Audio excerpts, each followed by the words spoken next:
series of doctoral consortium sessions on architecture and philosophy. We kicked off in 2020, and the first lecture was by Slavoj Žižek, and we've had sessions ever since. The idea of the doctoral consortium is that it doesn't make any sense to have individual professors talking to small groups of students in individual classrooms when we can share a global platform.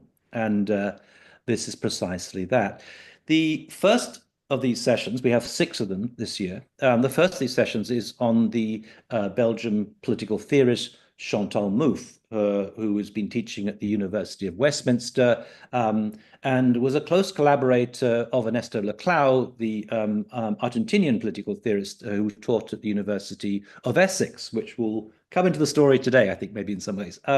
And anyway, they were extremely active as political theorists, and Chantal is perhaps known most of all for her theory of the agonistic. I heard her a few times in London. I won't say anything about that because I will leave the discussion about that to our guest today, who is Joseph Bedford. Joseph and I share a common background that we both studied at the University of Cambridge. He completed a PhD at Princeton University on the work of the very charismatic Czech emigre architectural professor Dalibor Vézly, which is about to come out in print.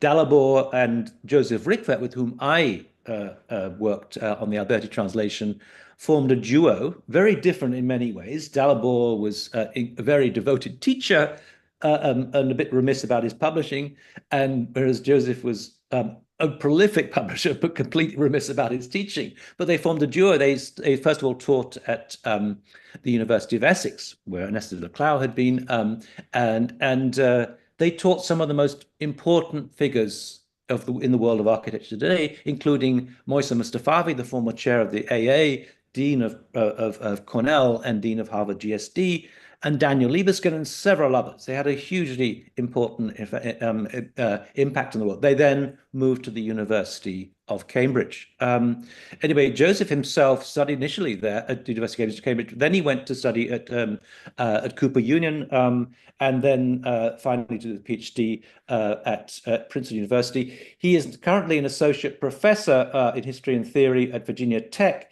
He is the editor of a number of very important books. Is there an object-oriented architecture? How is architecture political? And how does architecture distribute the sensible? All published by Bloomsbury, whom I also publish with, and of course with the forthcoming book, I think McGill University Press on Dalibor Vézly. One of those books is a book about Chantal Mouffe herself, and I've been looking forward to this session for some time. I would like to welcome Joseph. Joseph is going to do something very remarkable in some ways. In that the only people on this series who have given a lecture without illustrations have been Slavoj Žižek, Manuel Delander, and Manuel Delander. Mark Cousins, of course, was famous for doing that. We have a Mark Cousins Prize. We never had Mark Cousins give a presentation on digital futures, but we're delighted to be able to welcome Joseph to kick off this session of 6 more sessions in the area of architecture and philosophy. Welcome, Joseph. Thank you, Neil. It's a real pleasure to be here. Thanks for inviting me. I'm really looking forward to sharing with you some thoughts about the theorist Chantal Mouffe, whose work I've been engaging for some years now. Her work has generated quite a bit of discussion among architects. She's been in dialogue with architects over the years. She's lectured at several schools of architecture. And I recently, as Neil said, put together a book titled How is Architecture Political? Here's the book, in which Reinhold Martin, Pierre Vittorio Relli, Ines Weisman, and Sarah Whiting all engaged with her work, and she with theirs. So the book came out with Bloomsbury last year, and it has a unusually high price tag because they're trying to sell it to libraries. But it should be cheaper in paperback starting this year. So what I want to do today is share with you all something of an overview of Chantal Mouffe and some of her key ideas. And as Neil said, I'm going to largely do this without any images. I won't be as charismatic as Mark Cousins, who could ad-lib beautifully. I have for myself some quite precise notes I'm going to follow. So I hope you enjoy listening to this rather than watching, as it were. Feel free to knit or do the dishes or whatever you need to do to engage your ocular senses as much as I try to engage your ears. So I'm going to assume that the listener or the viewer knows who Chantal Mouffe is and knows a few things about her ideas, but that you could benefit still from such an overview. And I also want to try and raise some questions about her political theory and how it might affect the way we think about the politics of architecture. And at the very end, I'll even try and say how architecture's own political theory could potentially affect her work. And that's where I will draw actually on the common background that Neil described a moment ago, that we have rooted in the discourse of Vesely and Rickwood and also Peter Carl in 1980s at Cambridge. So I will turn to that. And so, Neil, thanks for a brief plug of that work and the forthcoming book.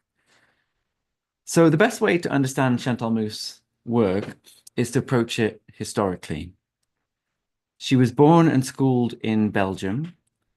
She was then a student of the Marxist theorist Louis Althusser in Paris, at a time when Althusser was attempting to reread Marx's writings through the lens of new ideas about language and ideology. She settled in Britain, where she and her partner, Ernesto Laclau, became key players in the intellectual debates of the New Left. Together, Mouffe and Laclau co-authored the seminal text Hegemony and Socialist Strategy Towards a Radical Democratic Politics in 1985. And the book played a key part in wider efforts to reposition the politics of the left after the crisis of Marxist thought. The crisis of Marxist thought here being the disenfranchisement of the left, of left intellectuals, in particular, after the Soviet Union's invasion of Hungary and then Czechoslovakia, some of the atrocities of the Gulag that were becoming known in the West, the critiques of the Soviet Union by figures such as Alexander Solzhenitsyn, and the evident stagnation of life in the USSR. So the book launched the discourse of so-called post-Marxism by thinking the Marxist tradition through the anti-essentialist, post-structuralist philosophy of figures like Jacques Derrida, Michel Foucault, and Jacques Lacan. So it's post-Marxism in the sense of borrowing a certain reference to post-structuralism, and it's post-Marxism in the sense of trying to move beyond Marxism, but it's also still attached to Marxism. So from Derrida came the idea that the idea of signification as a network of differences, borrowed also, of course, from Ferdinand de Saussure, and the idea that networks of signs were unstable, centerless, and dynamic. From Foucault came the idea of discourse and its relationship to power, and from Lacan came ideas about subjectivity, such as lack and identification. On the basis of these theories of signification, discourse, and subjectivity, Laclau and Mouffe then developed a number of ideas for how they believed the politics of the left should be understood after Marxism. They argued that the instability of sign systems rendered impossible any final truth about the world or about the nature of the self. Without truth, the social world was to be understood as restless and ever-changing, and a constant struggle for the redefinition of symbolic order. The symbolic order which structures our social world and our political existence is for them nothing natural. It is only historical and thus contingent. Hegemony and Socialist Strategy then outlined a proposed transformation of the left from an exclusively materialist determinist theory that believed that necessary laws of history would lead to communism to one that included struggles over identity and recognition, and which no longer believed victory in such struggles was necessary or inevitable. Now, what made the book contentious in left circles was the general shift away from materialist theories of the economy and away from an exclusive focus on class struggle and towards identity-based issues and towards theories of recognition. And as such, it became the center point for a heated debate about the future of the left, one which still rages on today. Prior to writing Hegemony and Socialist Strategy with Laclau, Mouffe had already drawn a great many elements of her theory from her close reading of the work of Antonio Gramsci. Already, Gramsci's writings led Mouffe towards the importance of culture and ideology. Gramsci also led Mouffe to the idea that political organization needs to take place at many levels, as she liked to call them, including the level of the private sphere and personal subjectivity, the level of the social, the level of culture, and the level of institutions, as much as the level of parties and the ballot box during elections. To be sure, Gramsci himself remained committed to class politics as the ultimate goal of political struggles, but Mouffe took from him this focus on culture and ideology. So it was from Gramsci who really helped her break away from what she argued was the economic reductivism and essentialism of Marxism. So this book, Hegemony and Socialist Strategy, in effect, conjoined these Gramscian ideas, which Mouffe had come to perhaps earlier, with those ideas about discourse, difference, power, centerlessness, lack, and identification from post-structuralism.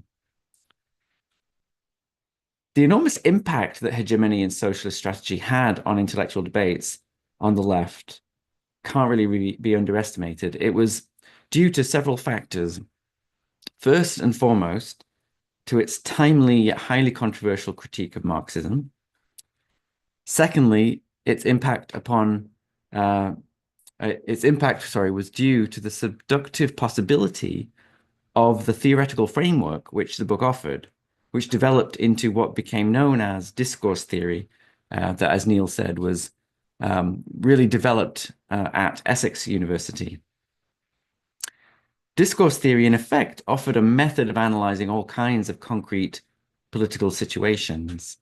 And ironically, its success was in part due to its ability to become a new explanatory theory, perhaps with a capital T. Thirdly, its impact was due to its defense of the importance of political struggles that were not based on demands for economic redistribution, but were based on demands for recognition of various identity groups, such as women, blacks, gays, lesbians, or also demands for action on various causes, such as environmentalism, anti-war, and also anti-nuclear causes. For Laclau and Mouffe, all these things were grouped under what they called the new social movements. And fourthly and finally, the impact of Hegemony and Socialist Strategy was due to its promise that liberalism could become a viable project for a left politics. Now, there were plenty of provisos here. If liberalism were more fully connected to the very nature of the political, as they called it, which lay at the heart of democracy, and if liberalism could recognize that the equality of the people defined the West's political modernity just as much as freedom did, and if liberalism could be fully committed to the institutions of open and truly representative debate in which all views, left and right, have a discussion, then it could be a viable model for politics. This newly reformed liberalism, if it were possible, would for them take the name of radical democracy. The controversy surrounding the book, then, was related to the way that it abandoned socialism, ultimately, in favor of liberal democracy, as well as the way it equated the symbolic struggles for identity-based recognition with the material struggles for economic redistribution.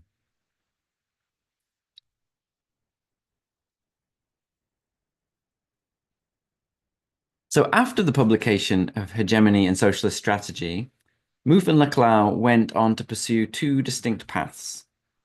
Laclau's work developed further the conceptual architecture of their discourse theory at Essex.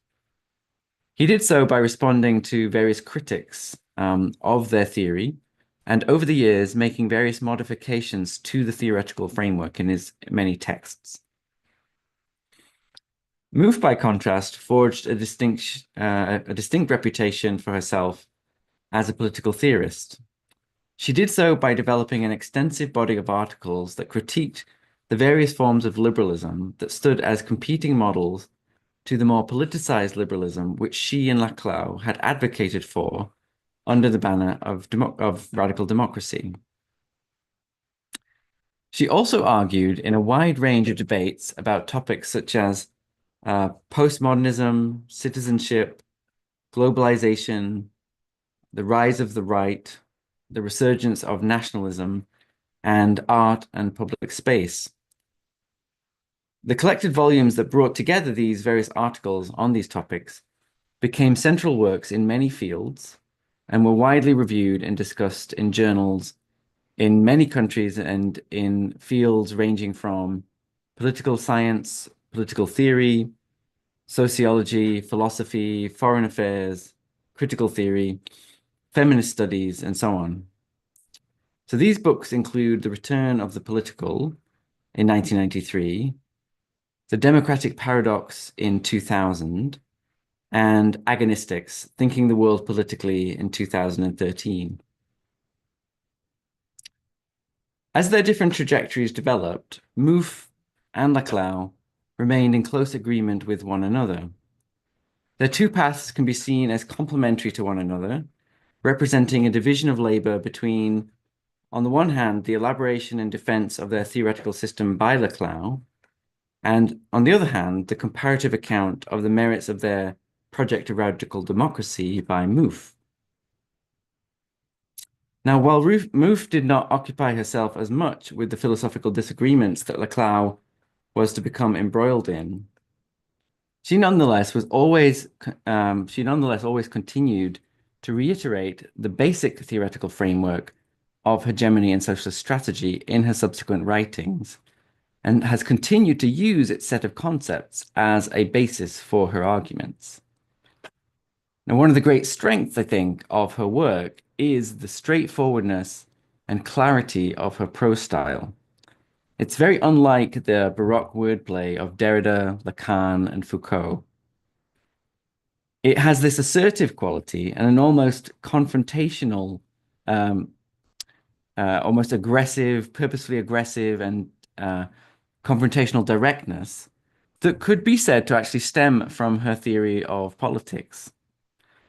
Because she does not see politics as a matter of deliberating and debating with others in order to come to consensus or an agreement about the truth, but rather sees politics as the assertion of one's position and the struggle to persuade others by any means in order to construct a new hegemonic order, she writes in a highly assertive and clear and self-confident style. Her own writing combines this clarity and confidence with the continued deployment of all the concepts from post-structuralism that she continues to use, such as concepts like articulation, discourse, discursive formations, overdetermination, nodal points, empty signifiers, the subject, lack, and so on. And as such, her writing is both very clear and theoretically complex, which I think is a highly unusual combination, and is one of the reasons why I think her work is so widely read.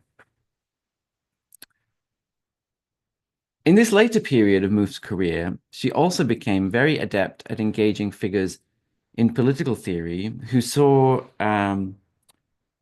she saw as her allies or as her opponents.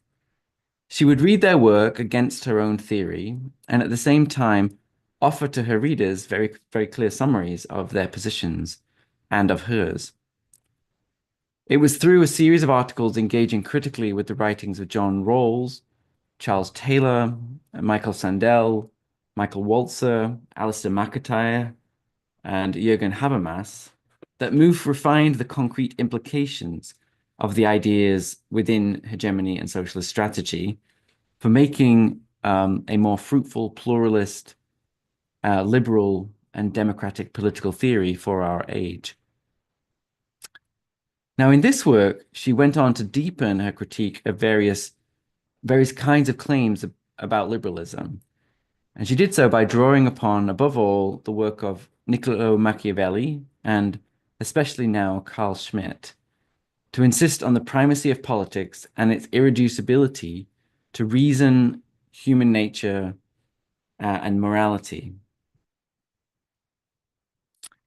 So where in the 1980s Mouffe had called for democracy to become more inclusive to plural forms of identity, from the 1990s onwards, her work evolved to become in equal measure a defense of Western democracy itself and its institutions against the threat of a general disengagement from politics and the failure of neoliberal and centrist discourse to respond, to represent real progressive alternatives.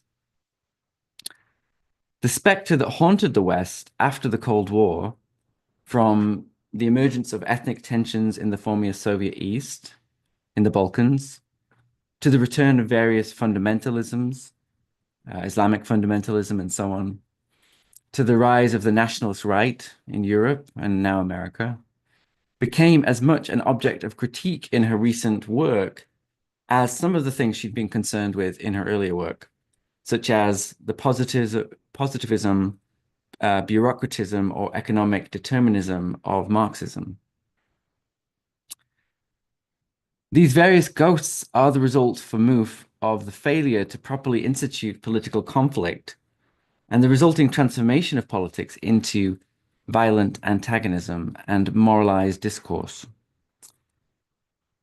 So since the publication of her book On the Political, Mouffe has consolidated this agonistic model into a highly robust intellectual framework with a set of concepts that, because of their abstract nature, can be tested against a wide range of fields. So she's been read in many fields in the art world, in architecture, and so on. I think because of the abstractness of her discourse, its generalizability, and its the promise of its applicability to several fields.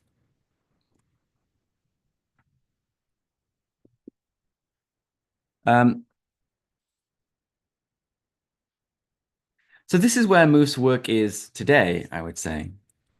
It's anchored around a set of ideas about the difference between politics and the political, and the we-they or friend-enemy distinction, ideas drawn in large measure from Carl Schmitt, and it's rooted in a set of complementary concepts she's borrowed from others and made her own, such as the constitutive outside, antagonism, and agonism. Mouffe argues today that the world that we live in, which is largely dominated by an unreconstructed form of liberalism, is a post-political world. She argues that we falsely think that we have moved beyond the political.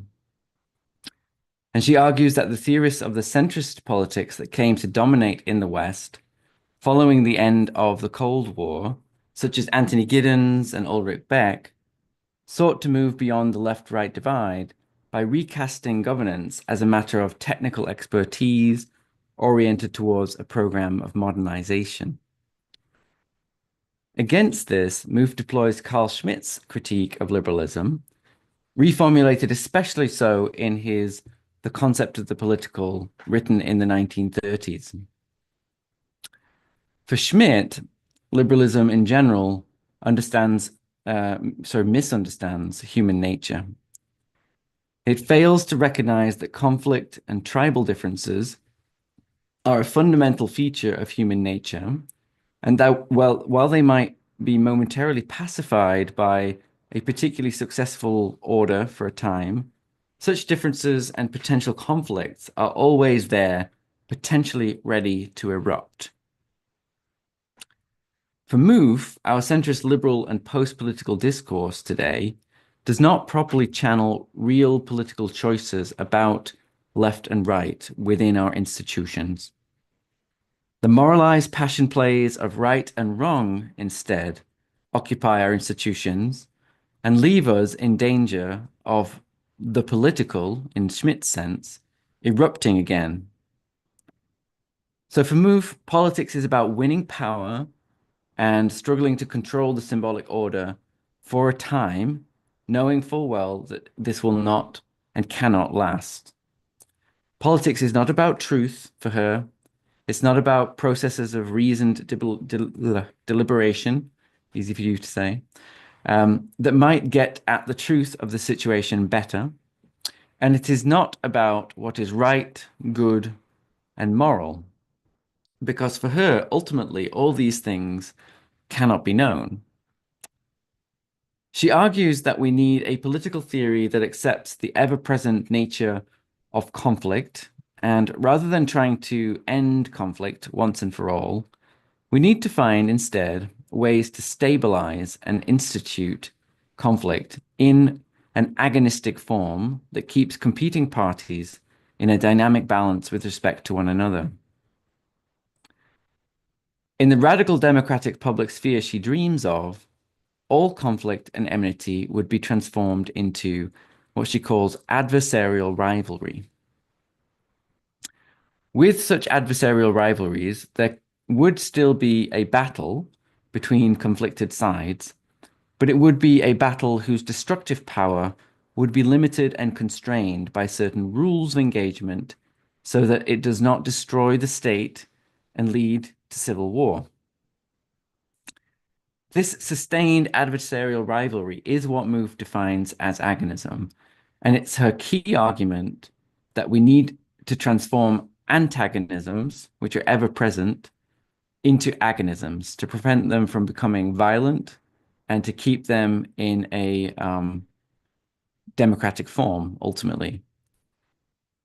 In an agonistic relationship, enemies are then transformed into adversaries. So like all the great adversarial relationships in history, from Sherlock Holmes and Professor Moriarty to Superman and Lex Luthor or Robin Hood and the Sheriff of Nottingham, adversaries are these opponents that ultimately respect each other's legitimate right to exist. They sort of depend on each other. They even recognize this mutual dependency.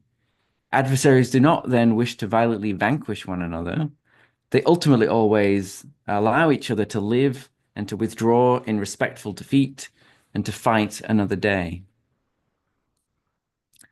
For Mouffe, then, when democracies stop functioning and when real debate stops within its institutions, frustration and unchanneled passions that are not represented within the political system rise up in populism.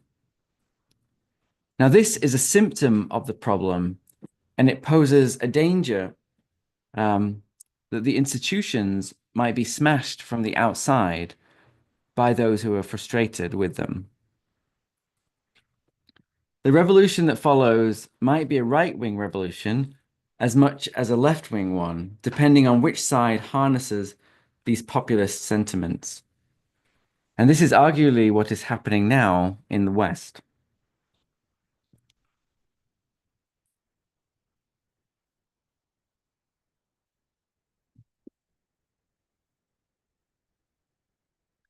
So if her diagnosis is correct, the cause is the centrist neoliberal consensus, which, despite criticisms of it after the 2008 financial crash, still reigns and has been in place since the 1970s, basically for over half a century.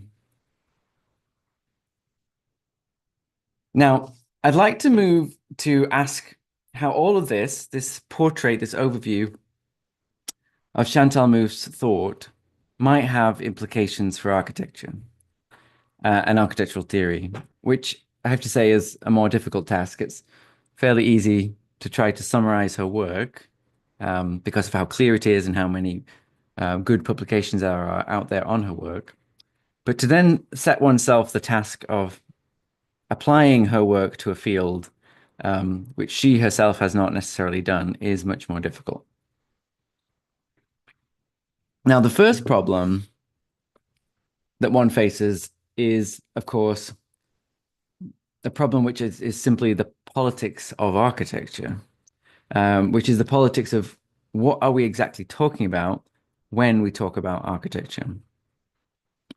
And architecture is one of those words, Laclau might call it an empty signifier, which is, in a way, without content, open for contestation, and produces a kind of dispute around it and what it is. So I want to give you here a list of all the different competing contenders to what architecture is, and the kind of politics around those aspects of architecture, in order to, first of all, lay out the problem of the politics of architecture before we ask about what her political theory can say to all of these dimensions of architecture's politics. So, is architecture the actual buildings that have already been built in the world and the relation that they have to the symbolic order? Is architecture what very powerful people might be able to do when their large amounts of money are used to build new buildings? And is it how those new buildings might serve them in consolidating a symbolic order? We might think about the role of Augustus in the ancient Roman, the beginning of the imperial world, using architecture on a massive scale to consolidate the new imperial power after a period of civil war. We might think of so many examples, maybe more recently, Eyal Weissman's early work in Hollow Land, showing the role of settlement, colonial settlement, in consolidating power through territorial conquest. And we could say the same thing about any colonial settlement enterprise, for that matter, in history and around the world. So is architecture also about the politics of the city that buildings intervene in? When public spaces or buildings as political institutions are created or taken away, perhaps? Or is it about the meanings and histories of those spaces or institutions, and whether they're maintained, whether those meanings are maintained or altered when we work on them? Is architecture about the politics of the city in terms of who has the right to the city? Is it about the way that buildings serve processes of gentrification and economic development in which different groups in society win power or are dispossessed? Is architecture about the everyday people then understanding what they most need from buildings? For example, shelter from the rain, a decent standard of living, a decent place in the world close to where they live and where they work, an affordable house in which to live, and so on. These are potentially kind of real things that you could say everyday people develop real movements and political struggles around when they need architecture to supply them with the provisions of life. Is architecture what architects do when they design buildings? And is it what the architect's own politics are and what they hope the building might do to advance their own politics? Is architecture about the politics surrounding the norms, standards, and codes that do sometimes become a matter of great public dispute? For example, of late, surrounding gender-neutral bathrooms, around disabled access to buildings, or following the Grenfell fire, the presence of flammable cladding on buildings, and therefore the codes around building standards and material standards. And surely when every building is designed, spatial provisions are always allocated. distributed, shared out in better conditions here for these people and this group, worse conditions for these people and this group, such that every element of the design of a building has its own kind of politics, the politics of the distribution or redistributions of spaces. If anyone has ever attended a community board review of a project that you've been working on, and you've tried to discuss the project in the process of design with various constituents and interested parties and neighbors, then you've realized that everything is political, from where the entrance will go to how it will disrupt parking on the street, to whether windows overlook their garden, whether there's a part of the building that will block light from the neighbor, whether the construction will risk damage to their property, or whether the whole project will devalue their house prices. So if you've ever experienced that kind of community participation around the design of a building, you know full well what the kind of politics are around just simply designing a building in a neighborhood. Is architecture about the politics also that a building can become part of when it becomes a kind of flashpoint for deeper felt political sentiments in a neighborhood or in the nation? I'm thinking here of the moment in 1968 when I.M. Pei's gymnasium that they were constructing for Columbia University was the center of a political dispute involving the takeover of the entire architecture department by the students. Those students stopped the building in its tracks because it participated in a racial politics between Columbia University and its neighboring Harlem. The building occupied land that ostensibly, that officially was actually public space in the public park of Morningside Heights. It took away that public space, and it gave access to its facilities only onto the wealthy students to the west around Columbia University, and not to the occupants of the black neighborhood to the east. And it became this flashpoint in racial politics, causing the building to be stopped during the construction of the foundations. And there are also no end of political controversies that erupt in the news around buildings for all kinds of reasons. But when we speak about architecture, are we even necessarily speaking about the buildings that do exist or that we are trying to create, and about the people's direct use of those buildings? When we refer to architecture, we might also be referring to something like architectural knowledge, or the cultivation of ideas and discourses, even the discipline of architecture, that is sometimes based on the buildings we make, but not always. We might be referring to the buildings we design, but that do not get built. Sometimes the very fantastical ones, the unbuildable ones, the polemical ones.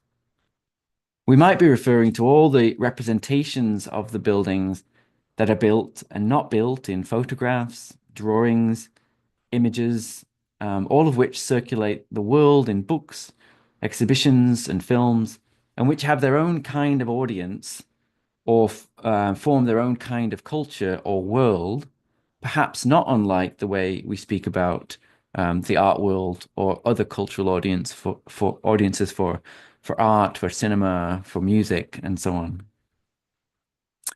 We might be referring also to questions of whether architectural design itself, which is not always very well understood by either clients or users, but is often obsessed about by architects, whether architecture itself, in terms of the development of style, form, and its meaning, has its own kind of politics. There's a lot at stake in whether you design in the way that Cedric Price encouraged people to design, focusing on the flexibility of program, or the way Peter Zumthor thinks you should design, based on kind of craft and solid materials that create atmospheric spaces, or the way MVRDV would design with very kind of superficial and playful forms and colors and iconography. there is, in all of these approaches to design, a politics of position about what design means, of which many architects would argue and dispute. And finally, we would use the word architecture also to refer to the internal politics within the profession of architecture or the building industry, the politics surrounding how we constitute our own knowledge, the canons we continuously refer to, but also the labor practices within our profession that we engender, the ethics we practice as a profession with respect to our clients, and even the kinds of jobs we take on. You know, the politics of whether you built a building in the Gulf states and are implicated in the exploitative labor practices on site and stuff like that.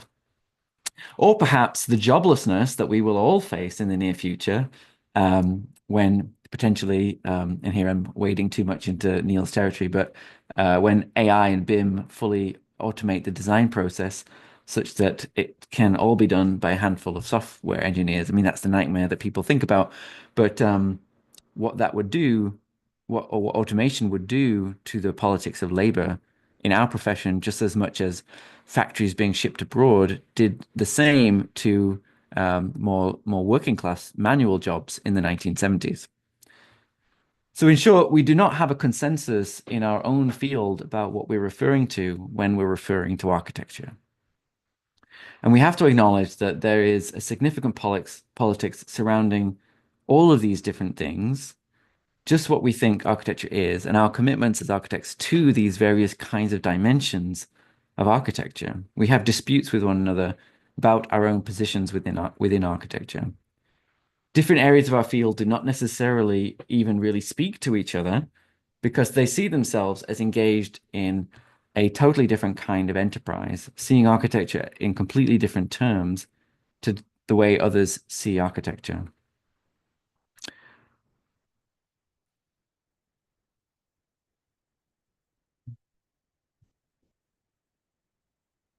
So in order to ask about how to understand architecture politically, using Chantal Mouffe's work, the first thing we have to do is to address the politics of what architecture is. Mouffe's political theory can, of course, be applied to all these dimensions of architecture, offering insights about how particular political struggles in each aspect of architecture and how they can be waged.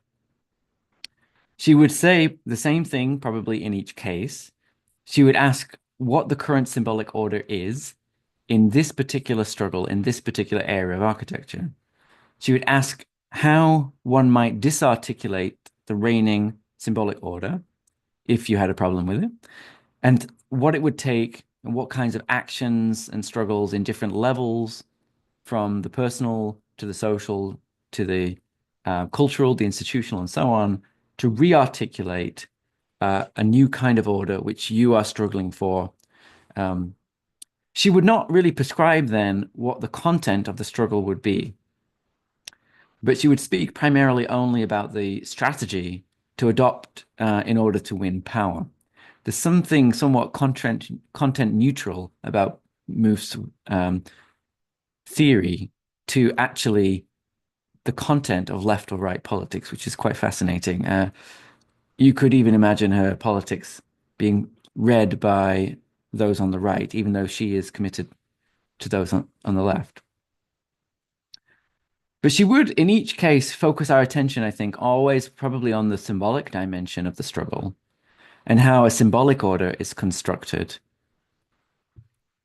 So I'd like to end this talk by focusing on one particular aspect of architecture, which is what really first attracted me to Mouffe's work when I began reading it around 2008 to 2009.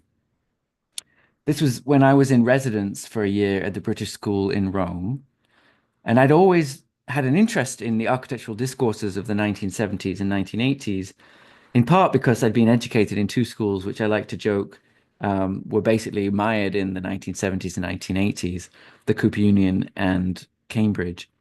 So I sort of received a 1970s and 1980s education. But I remained kind of fascinated to unpack a lot of those ideas which my teachers gave to me. But in particular, being in Rome and studying the city, which of course one does, I was focused on the postmodern urban theories of the 70s and the 80s, in which architecture wrestled with the city as a major topic of its discourse. So I've subsequently come to see in such books as Aldo Rossi's The Architecture of the City, Colin Rose and Fred Cota's Collage City, and also Rem Koolhaas's Delirious New York, the seeds of architecture's own political theory, one that might stand on its own right. And certainly I think these are a set of texts that address something similar to what Mouffe and Laclau were addressing in Hegemony and Socialist Strategy. I was reading her book on the political alongside these books while engaging with the history of Rome, and I was also incidentally working through readings of Pier Vittorio Aureli's essays, which I think is where I actually first heard about Mouffe's work. I think he cites her work in his Towards an Archipelago that he published in 2008.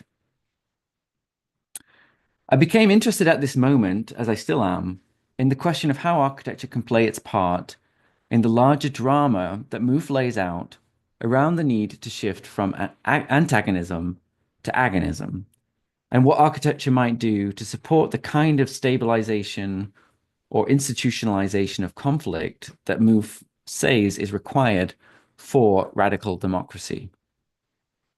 It strikes me that the contrast, in contrast to the kinds of rather fast-changing pace of words, ideas, symbols, and actions of people in political struggles, if architecture really has anything unique to offer Mouffe's theory, it might be that its weight, cost, materiality, difficulty and complexity, its relationship to land, and so on, make it very much a praxis of institutionalization and stabilization. So let me quote a couple of passages from Mouffe, from On the Political, in which really, I think, kind of set my train of thought in motion.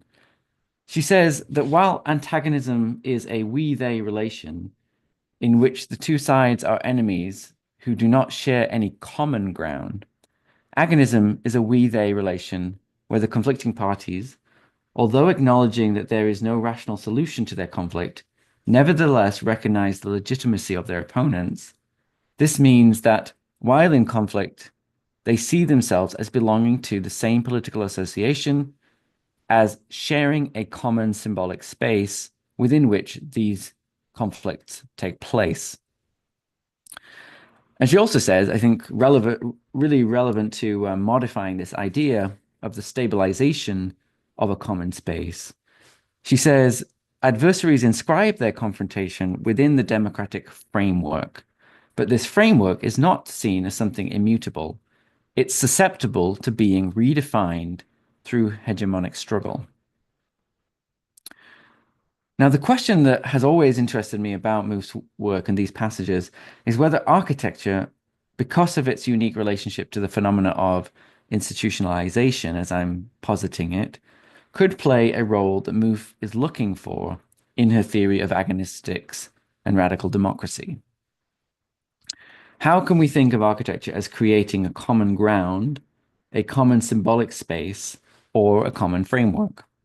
One that provides the structure which can frame conflict while also itself being open to transformation.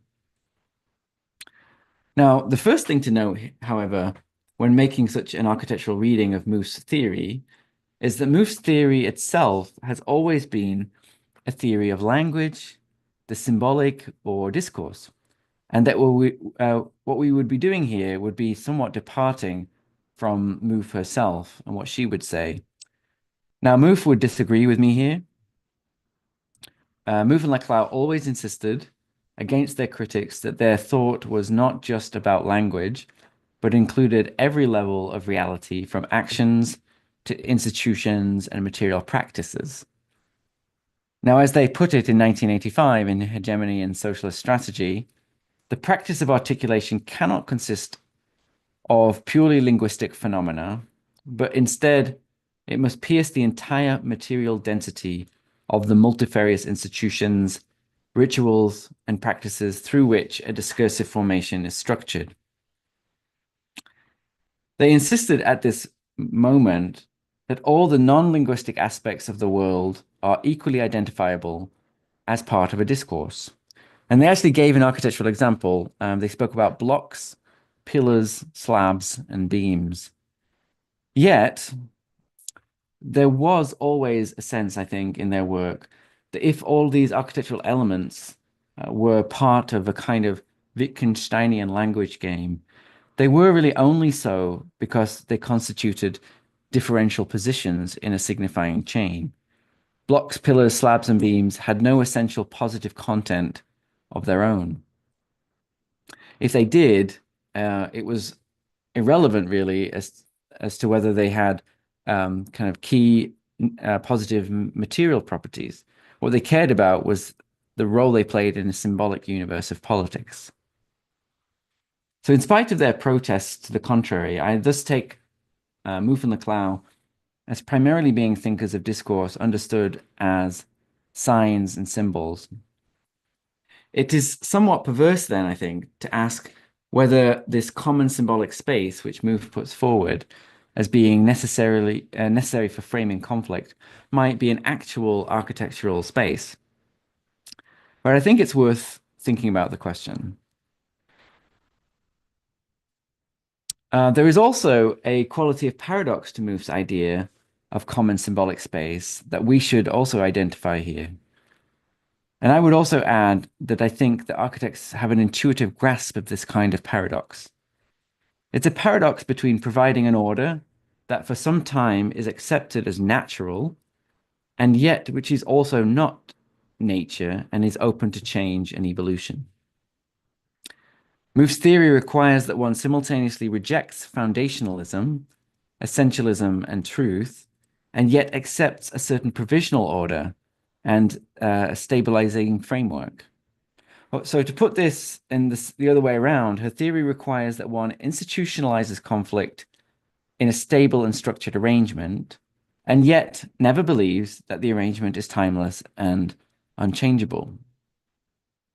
So this is either a contradiction or a paradox, or it's complex as to how you decide when you have enough stability, or when you have too much, or when things are changeable enough, or when they're too changeable.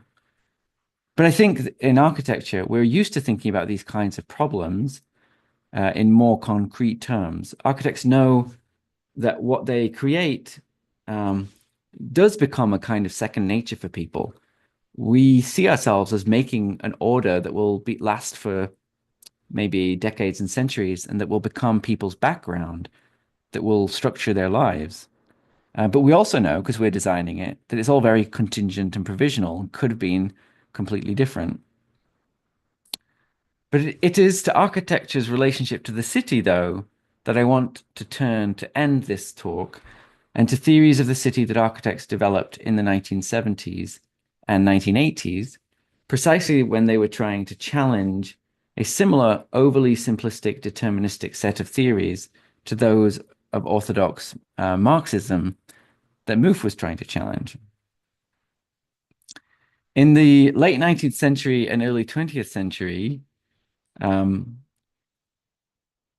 late 19th century and early 20th century left to architecture too much self-confidence, you could say, in technical progress, in the progress of civilization, a sense that history was unfolding in an inevitable way, according to kind of laws of science. And it left to architecture a kind of naive utopianism that was wrapped up with the utopianism of Marxism or other kinds of radical politics. The postmodern urban discourses then that I'm referring to were occupied by challenging such scientism and such notions of progress that were part of modern functionalist discourse in architecture. The city has long been a way that architecture then thought about a commonly shared symbolic order. The city is an entity that everybody belongs to, but nobody really fully owns or controls. Architects from Aldo Rossi and Manfredo Tufuri or Vittorio Gregotti, particularly in the Italian tradition in particular, where the phenomenon of the kind of relative permanence and objectivity of the city is much more evident, I would say. These ideas gave to our field important arguments about architecture being something that we could think of as a project, a particular project that intervenes in a larger field that transcends the project of architecture. Something that is relatively stable beyond what you can do as an architect in your project.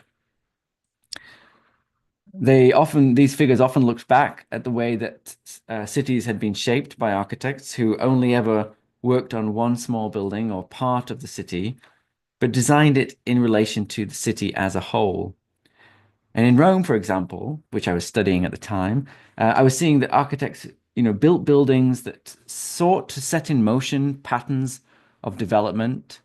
Architects like Michelangelo or Bramante, they would build fragments of potential new streets or squares or buildings that would reorient the political formation of certain territories in the city and so on. And they were sometimes successful in this, but sometimes not. But in the process, they imagined architecture in relation to a larger order in which their particular ambitions were framed, and yet which also was open to some transformation in the future. We might also think, beyond the Italians, of Colin Rowe in Collage City. For Rowe, the city should be thought of as an order to which individuals should submit. He encouraged architects to abandon the frame of mind by which they simply had been tearing up the city and starting again. He was particularly thinking of Le Corbusier's Ville Radius. He even argued that the traditional urban form of the city, understood as a continuously evolving fabric, was a vehicle of democracy because it was inherently a phenomena of conflicting forces constantly negotiating with each other. And this is what I think I mean by architecture's own political theory. I think Collage City has its own political theory. Well, Rowe embraced these conflicts, and you could say formulated them in agonistic terms, precisely for many of the same reasons that Mouffe did in her work. And Rowe and Mouffe had similar things to say about Marxism. It's worth comparing those two books that were published about 7 years apart. And to this, I would add what we could call an agonistic urban theory developed at Cambridge University in the 1980s, when Neil was there, through the teaching partnership of Dalibor Vesely and also, I think, in particular, Peter Karl. For Vesely and Karl, the city was thought of as they would call a common ground and a common symbolic order. They spoke all the time about architectural order in a way that might be closer to Mouffe's thinking if she could be persuaded to reconsider her critical views on essentialism. For Vesely and Karl, the city was a common symbolic order because of the set of natural symbols that urban life entailed. Symbols of night and day, sleep and waking, water, food, drinking and eating, public and private life, theatrical and festive time, mundane everyday routines and transactions, the phenomena of luxury and opulence, poverty and struggle, birth, care, love, marriage, decay, death, the law, and so on. The city was for them the name of the whole symbolic fabric of culture that we all share, despite many debates about its commonality within our multicultural society. They argue that it was a common ground because it was linked to nature and to a world of archetypal situations and myths and symbols that they said all cultures share, even if they interpret them in a slightly different way. Architecture for Vesely and Karl would then evoke and bring into play contrasts between these various typical situations that they claimed made up our urban order. Architecture would seek to stage conflicts that exist within the city in a manner that would ultimately contribute to the city as a continuous and enduring phenomena against which society's political strife would play out. And Peter Carl, in particular, in his later teaching, would talk about the agon quite a lot and the way that it was instituted. He would look to ancient Athens and do analyses of building typologies like the Athenian law court, the Hilaia, and talk about how the agon was situated within the architectural order of this building with an open air courtyard, open to the sky and the views of the of the mountain beyond.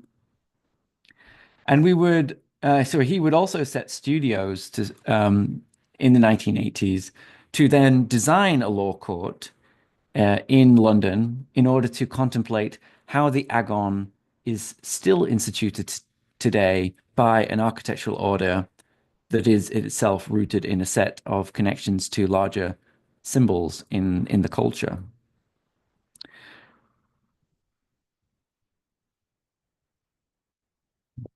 So I myself studied with Peter Carl, primarily more than I did with Dalibor Vesely, and I heard about these ideas for several years as an undergraduate at Cambridge, and they probably laid the groundwork for me for thinking about agonism before I ever read Mouffe. They're probably why I actually found her ideas so interesting at the outset. They built upon ideas of agonism I was already thinking about in my undergraduate. But one of the reasons Mouffe would, I think, never accept this kind of interpretation of how architecture and a city has already thought through agonistic conflict is ultimately that her anti-essentialist Derridian starting point leads her to reject the idea of any deeper symbols or truths that she fears have an essential basis in nature. She is so committed to the notion that language and the symbolic order has no natural basis that she would never permit the idea of a common symbolic order to take the form that these postmodern urban theorists gave to it. Yet, I would argue that Mouffe does end up admitting of one or two symbols that she would say are actually universal. Those in particular of equality and freedom, which she says were given by the French Revolution and which lay at the core of the democratic paradigm which she is committed to. They're part, for Mouffe, of the unquestionable nature of our political modernity. If I could end then with a critique of Mouffe's work that might open us up to a certain discussion here, and one that I hope might open up also her work to further dialogue with architecture, at least in terms of the specific diagnosis that I think is really important in her work about the crisis of democracy under today's post-political neoliberal order. I would suggest that she might consider embracing a few more symbols other than those of only these two, equality and freedom. She could embrace a whole host of actual common interconnected symbols with deeply historical and natural roots. And she could embrace the fact that our democratic institutions and the buildings that litter our cities, that house our institutions, literally often instantiate these shared common symbols and symbolic order that has been somewhat continuous for a couple of thousand years. It does not follow, I think, for me at least, having written a whole book on the work of Vesely, Carl, and others, that just in speaking of such things as night and day, sun and earth, war and peace, love and hate, and so on, these kinds of this topography of symbols that are part of the fabric of our culture. It doesn't follow for me that one is necessarily fixing or naturalizing the social order, because there is and I think this is how they viewed it, there's so much ongoing and evolving interpretation of these symbols that they are themselves always being renegotiated, and there is no final interpretation of them. They were quite committed to hermeneutics and to a discourse of mediated interpretation of the natural basis of things. They may have had a view that symbols had some basis in nature, but they would have never gone so far as to claim that one could know that once and for all. They are, it seems to me, the kind of powerful stuff then that's already central to our built environment and that already functions to institute our conflicts in a shared order that helps us be adversaries rather than enemies. I think architecture is already doing this. It's been doing it for many centuries and millennia, and it's something that I think Mouffe could learn from if she was interested in not only engaging with architecture, its more material, actual substrate, and also the symbolic dimensions in a more complex and maybe archetypal form, and somewhat question the anti-essentialist Derridian starting point of her discourse. So yeah, thank you for listening to this talk. That's it. The end. Thank you. Thank you, Neil. What an extraordinary performance. I mean, I've got to say that was so clear in the spirit of Move herself, absolutely clear, and in the spirit of Zizek and Ladder and Cousins. I thought that we were able to focus on your words rather than being distracted by images, and I thought that was made it all the more powerful. Really extraordinary. It's something I want to go back to several more times to really just tease out because it reminds me of these kind of cakes we'll have in the UK or Christmas cakes. Really dense, really very, very dense. And there's a lot packed into that, a lot packed into that. What we're going to do now is give Joseph a short break so that he can have 2 minutes off. And I'm just going to say just a few words. So, Joseph, you want to disappear and do whatever, shoot a few words about what we have coming up. So I'm just going to go and share my screen again. This is, as I mentioned, the first of a series of six. Maybe I should just go back just to go talk about how this originally developed. We kicked it off with Slavoj Žižek, who I thought, to my mind, one of the greatest thinkers on the planet alive today. And we had a series of actual lectures by people like Sanford Quinter and actually Manuel de Lander as well as part of that series. And then that was in 2020. And then the next iteration was beginning to engage with the kind of ideas that appeared in, or the kind of thinkers that appeared in Rethinking Architecture, a book that I published in 1997, which is basically about the key thinkers of the 20th and 21st century and their ideas on architecture and urbanism. People like who mentioned today, of course, Derrida, Deleuze, Foucault, Helen Sixou, and so on, a whole lineup of a canon of thinkers. And what we were trying to do with that is, even though those figures have all passed away, one or two remaining, but and there's very little record of them actually talking in English. We tried to get it as a series of podcasts by those who had experienced or engaged directly with them. So we had one session on Derrida where we brought in Peter Eisenman and Bernard Schumi, who'd interacted with Derrida, and also Donna Petrescu, who had studied under Derrida in Paris. Then we had a session on Foucault. We brought in Sanford Quinter, who'd been to Foucault's lectures in Paris, and so on. The idea here being we could put together a collection of a repository of discourses that would help to unpack and explain their work. And we went through much of Rethinking Architecture and then on to other thinkers who weren't included in that. And each semester now, each year we're coming up with six more to add to that bulk. So we're getting a library, I would say, of these thinkers. This year, then, we're going to carry on with that sort of that discourse. Next week we have Stavros Kouzoulis and Andrei Radman. Andrei Radman being one of the recipient of the Digital Futures Theory Award a couple of years ago, and they're going to be talking about Bernard Stiegler, who actually, I should also add, gave a lecture in that original series back in 2020. The last lecture that he gave, in fact, before his tragic death, his suicide. So we have next week we're going to have Stavros, and then we have Francesco Varela, who's come up in a lot of discussions, especially with Sanford Quinter.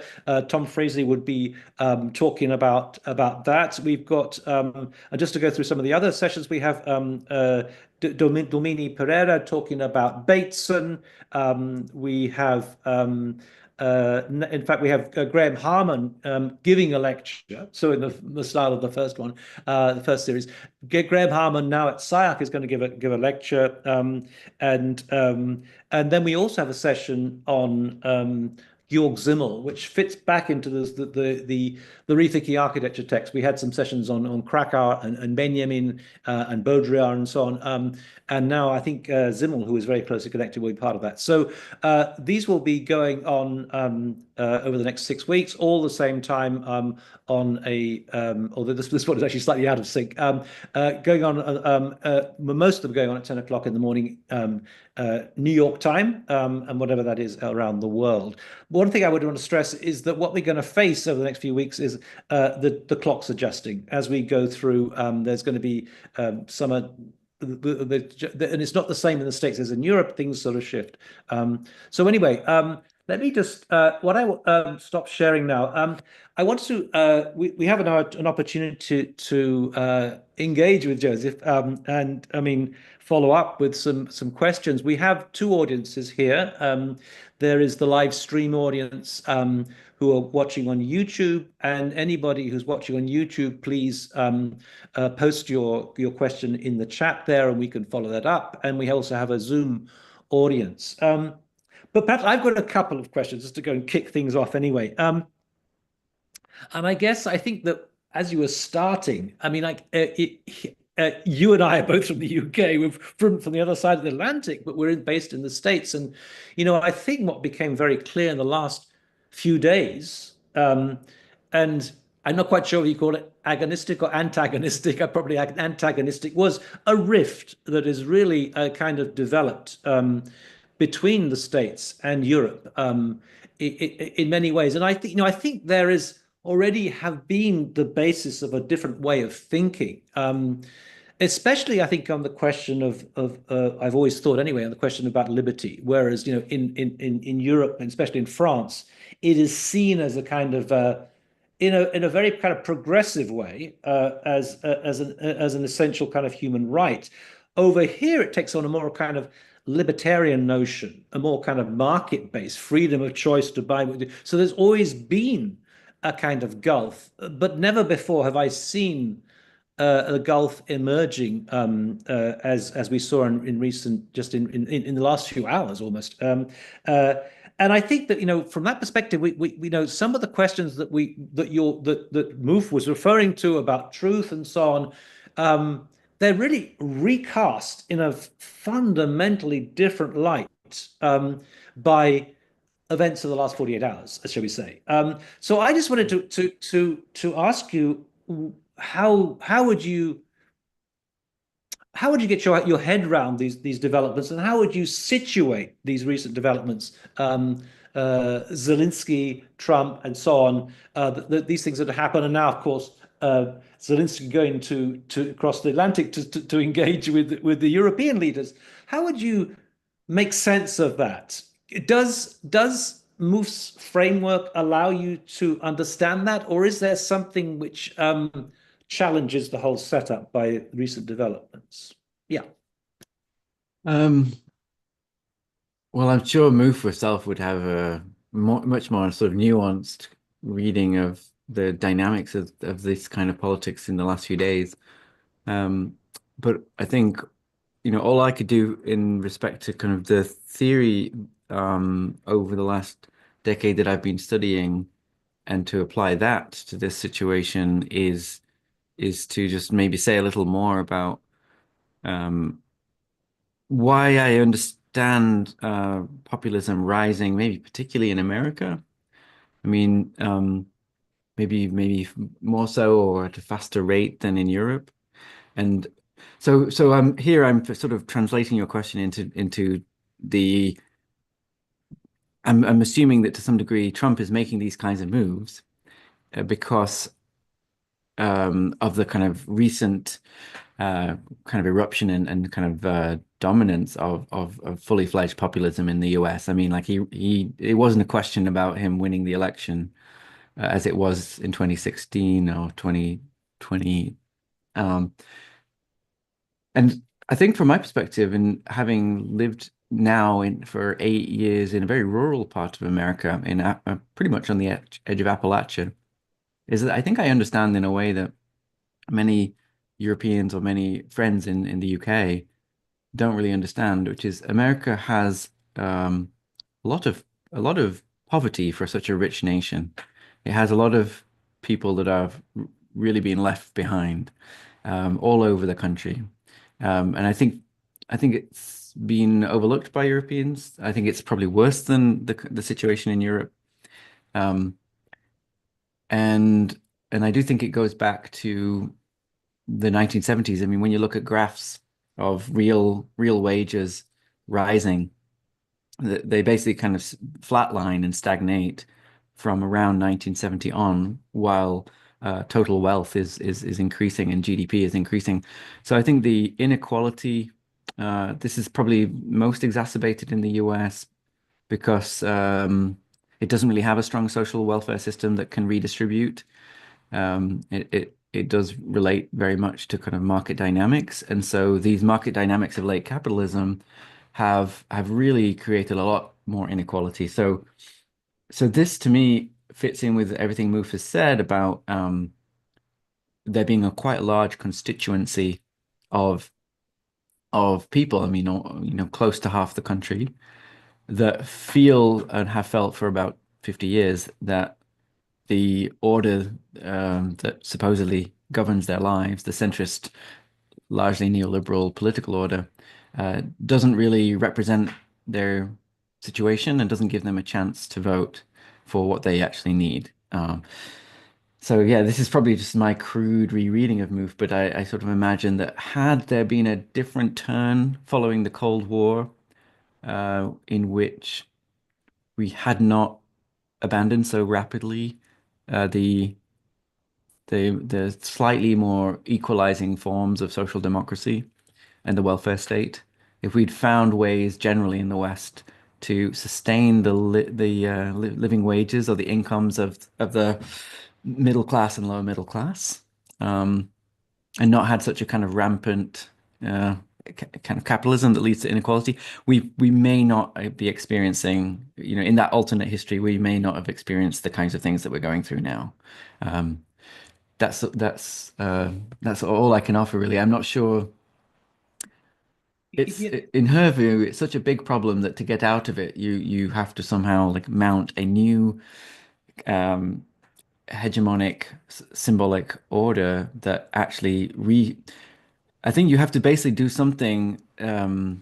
Sorry, like one more comment on this. I think one way of understanding this is that neoliberal order of the Reagan Thatcher years, and here I'm borrowing the remarks of Stuart Hall in his book on Thatcherism. One way to understand it is that it was, in Mouffe's terms, a powerful symbolic conjunction, decoupling and re-articulating tradition and freedom together. So Thatcher and Reagan put two kind of symbols that didn't really fit together. One was conservative symbol tradition, and the other freedom. It was part of the liberal, and they combined the two together, and it made for a powerful sort of ideological conjunction that has been reigning for 50 years. It's one of the sort of symbolic dimensions to the success of the centrist neoliberal order, is the idea that you can combine tradition and freedom into a single package. So I think she would think that the task is to somehow work on disarticulating and rearticulating these kind of powerful symbols that hold together the centrist political order and make room for another kind of order that would be more open to um, voices and constituencies that have been excluded from the political system for 50 years. yeah. No, Yeah. no. Just to maybe add to that before getting to my second question. I mean, one thing that we covered in this series has, I mean, your discourse is mainly rooted in the 70s and the 80s and things, but one thing that we were looking at was going back to Germany in the 30s, where of course they also had huge unemployment and problems and so on. And the thinking of Walter Benjamin and Siegfried Kracauer, actually in particular, I don't know if you know his work, but Mm. because actually it came out of Princeton, right? There was the mass ornament was published by one of your professors there. But I think that the danger, and I don't think that whether Chantal Mouffe has a way of articulating this, is the kind of mythologization uh, in the mass ornament, as Krakow would put it, whereby this slips in that leads to the development of a cult of the Führer. And so on and so on and so on. I'm kind of not, I'm paraphrasing this, but it's almost like in that absence of the vacuity of the abstract world, it gets colonized by the mythic. And it just strikes me that we're now in a situation that's not so dissimilar in the form of cults. And I don't know whether Mouffe deals with cults at all, but that seems to be a reality of what we're dealing with today in the States. Um, I'm trying to just formulate the question out of that. What remind me Well, what? so does Mouffe address the notion of the cult, the mythologization of life? It seems Hmm. a quite rational discourse that she has. Doesn't engage with that. Um, I think not that I've found, like I say, she doesn't. I haven't seen too much in her writings that engages these kinds of issues around symbols and myths or archetypes, or I think generally she's averse to them on the grounds that they're all sort of essentialist in some way. No, but I think that it's not so much Mm, myth as symbols, but a mm, process of mythologization that is mm, at work. So it's not about the myth or the symbol, but a kind of religious mm, component entering into the field of politics. That I mean, it's a extremely complex kind of process. But I think in the 30s they tapped into this with incredible insight, especially Krakow and Benjamin. I mm. mean, Benjamin was predicting basically fascism in his writing before it actually happened, and Krakow likewise. Yeah. Anyway. Yeah. Yeah. Yeah, I mean, I think she would probably use terminology that was more like ideology and instead of mythology, but maybe those two are slightly interchangeable in some discourses. That a mythology can serve like an ideology, um, just has certain forms and everything. The other terminology she would probably prefer is moralization, that. Um, Yeah, when we start, so I guess mythology, one of its features, perhaps, and I'm just ad-libbing here, but that there is maybe more to mythology that's to do with um, right and wrong, kind of issues of good and evil, virtue, and so on. It tells stories about the moral dimension of human nature, perhaps. I don't know. Um, And so maybe one of the reasons why mythologies are attractive. I mean, actually, you could say that this was Roland Barthes' account of mythology, Mm. right? Like when he talked about why wrestling was so appealing in France in the 50s, he said things like it was really attractive to people to have a kind of simple um, passion play of good and evil that they could follow along um, and so he sort of saw wrestling as a kind of mythology and a kind of ideology. And yeah, but I wouldn't want to immediately collapse these two things. I just there's a bit of an overlap between moral dimensions, the moral content to myths, the role of myths in relation to ideology. Um, but I think maybe also one thing that's relevant in your question is that when I turn in the end of the disc of the lecture to a certain favorable view of the Cambridge discourse, which was interested in archetypes. I think they read Carl Jung and other figures like that quite closely, and or Mircea Eliade with his various kinds of archetypes of religious history. Um, I think there's always been a question or a shadow for Peter Carl and Dalibor Besley and others of to what degree just talking about those kinds of things uh, leads on to or connects to such issues as National Socialism. I mean, they were often, I mean, interested in the way modernism in the 30s was quite engaged with primitivism and archetypes, and they were very curious about the mythological dimensions of fascist architecture in Italy.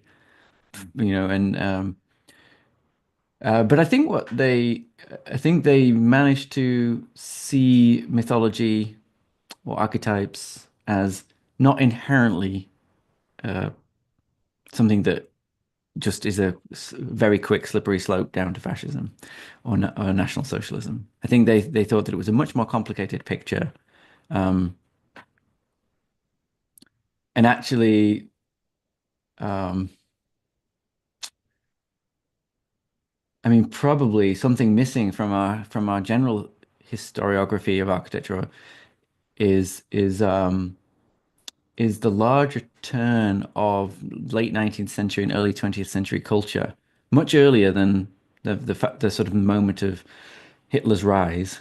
Um, Beginning with the kind of holistic movements in the sciences, with Gestalt psychology in the 19th century, with the kind of crisis of the physics in the late 19th and early 20th century, the kind of the sense that physics couldn't give you the answer of the world, that we didn't know.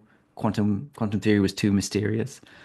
Um, so kind of a crisis of the sciences and, in a way, phenomenology, which this school of thought, Carl Besley and Rickwert were so indebted to, was part of a much larger kind of call it slightly, yeah, kind of romantic, humanist, holistic development across much of intellectual life in many fields from the 19th century to the early 20th century. And architecture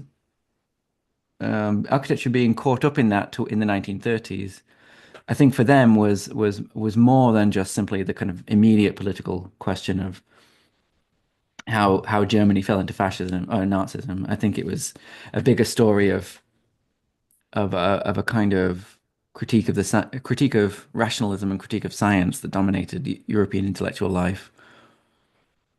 Yeah. I mean, yeah, I think Dalibor was very much averse to ever engaging with the political as such in his discourse.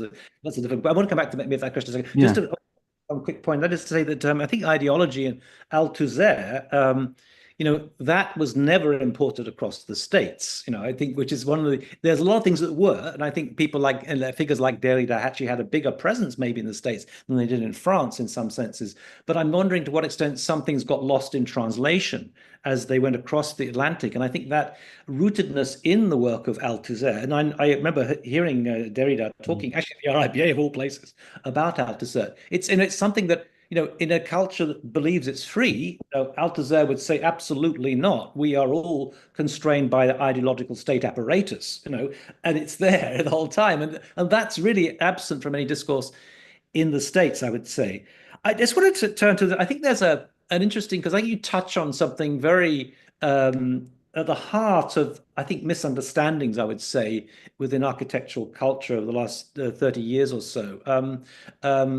And where can I start with? Well, I think in a way, there is a difference between a radical difference between to my point, to my mind anyway, the phenomenological outlook and the post-structuralist outlook. On the one hand, this is a hugely simplistic understanding of in the ontological phenomenological outlook, the subject is somehow collapsed into the object so that we are at one with culture and it's obvious to us what it is.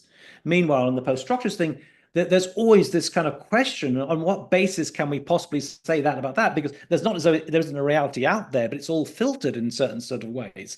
And that's really that problematization, and I think what became very clear is that you either take one viewpoint or the other, and they're radically incommensurable. I can remember once with Dalibor that he lent me a copy of his book. It was a dialogue between Gadamer and Derrida, and it was kind of interesting because in the margin he had kind of ticked all the Gadamer comments, And I was reading it through this, of course, having been exposed to the critical theory post-structuralist tradition at Nottingham at the time, and I would have ticked the opposite. I would have ticked Derrida. It was almost totally incommensurable different discourses, and I think that the fact that Jung would appeal to, as you said, to Rick and so on. Actually, in the post-structuralist view, it would be Freud. There was no common kind of depth of a kind of connectivity. We were all individuals, and we were all interpreting things in a certain sort of way, and that's a radical difference. I think you could possibly reconcile those two worlds through the logic of swarm intelligence. In other words, a swarm is a bunch of individuals who are seemingly acting as a collective, but actually they were just doing it because they were relating to one another. And I think there is a way of reconciling it. Nonetheless, there are two totally different sort of worldviews. And I guess that comes into the whole understanding of what the city is and what architecture is, because it is in that. And I think Frampton is also part of this thing. The building is the building is the building is the building. It's a discourse largely of the object. Whereas I would say that if you take, and I think maybe Homi Bhabha might be the best exponent of that.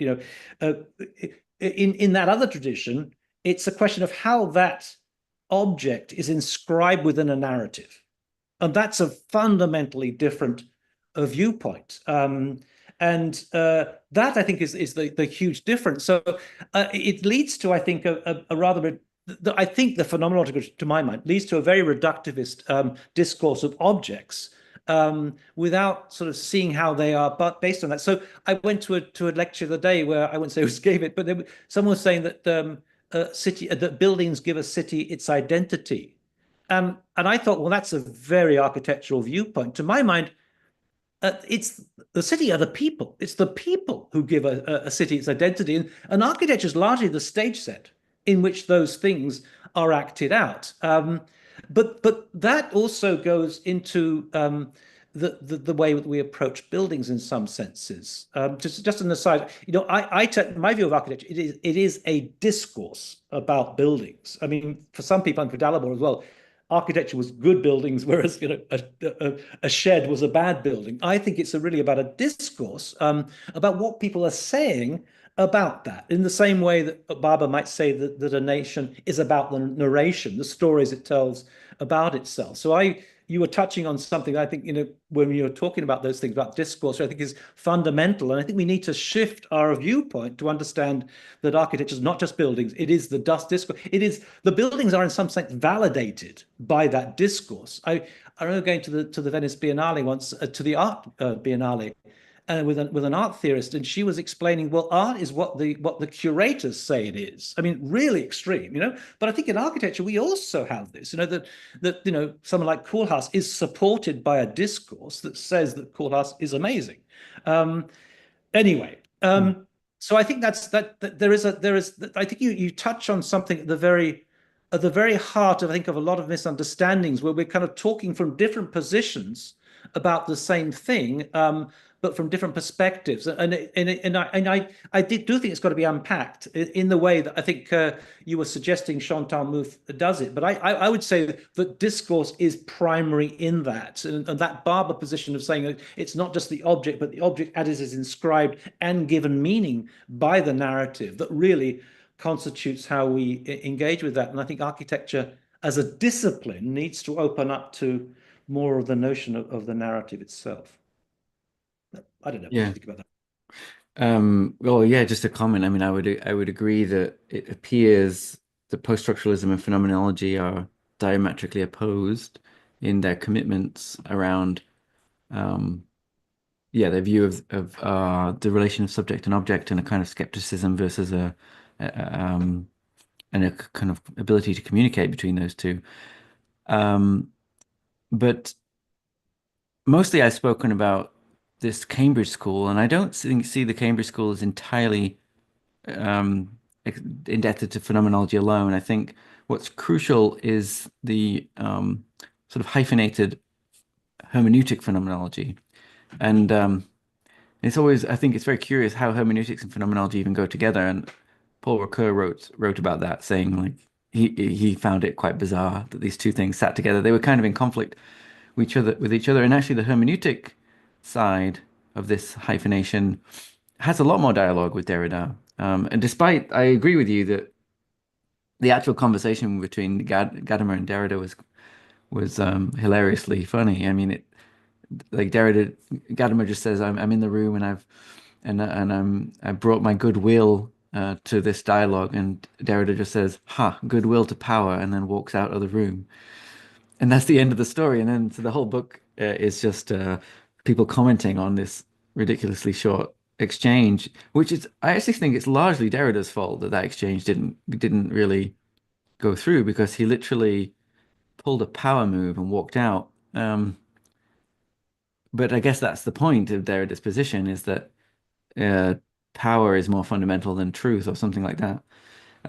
But actually, there's a lot out there of people hybridizing hermeneutics and deconstruction as methods. Basically, just the question of interpretation. I think it's a fruitful place for these two different discourses to come together. Um, and I think the hermeneutic version of phenomenology is less prone to the kind of reifying of the object that you might find in other kinds of architectural phenomenologies, which I probably would mostly agree with you about your concerns on that. Yeah, just a comment. As a kind of just an aside before we move on to the other questions, Yeah. when Zizek gave his lecture, which was kind of interesting, and I asked him the question, it kind of get slightly stumped him. He saw architecture as built ideology, which I mean, that was the viewpoint he was putting forward. But he only spoke about the building, not about the occupation or the use of a building. And I'm quite interested in the work of Judith Butler about how identity is based on performativity, and then thinking about actually how the identity, if you can call it that, of a building is based on, in a sense, the performativity is what happened in that building. And the example I always give is the AA in London, the series of buildings on Bedford Square. And of course, what's interesting is your publisher, our publisher, Bloomsbury's on the same square, and it looks almost identical. You could think you're going into the wrong building almost. And yet what happens inside is really very, very different, and of course, when they were built, they were houses. They were probably wealthy people with the servants in the basement or the attic or something, and that's what it was. But now they've been through the kind of the performances and the rituals that are going on there. The AA and the associations and the memories of that. It's not as though Zaha's still there or Cedric Price is still there, but we know that's where Rem and Zaha studied and Cedric Price was teaching, and so on and so on and so on. So they're all inscribed within all these kind of stories and the performances. Mark Cousins giving his lectures. That was the kind of ritual that made it into a school of architecture that way beyond the building itself. So I think that's something that we often, as architects, forget about. That actually, the way that something can be reappropriated in a way through the use to become something completely different. Ceausescu's palace, designed as a kind of a palace for a dictator, gets usurped and turned into the palace of the people, the Parliament building in of the people of Bucharest.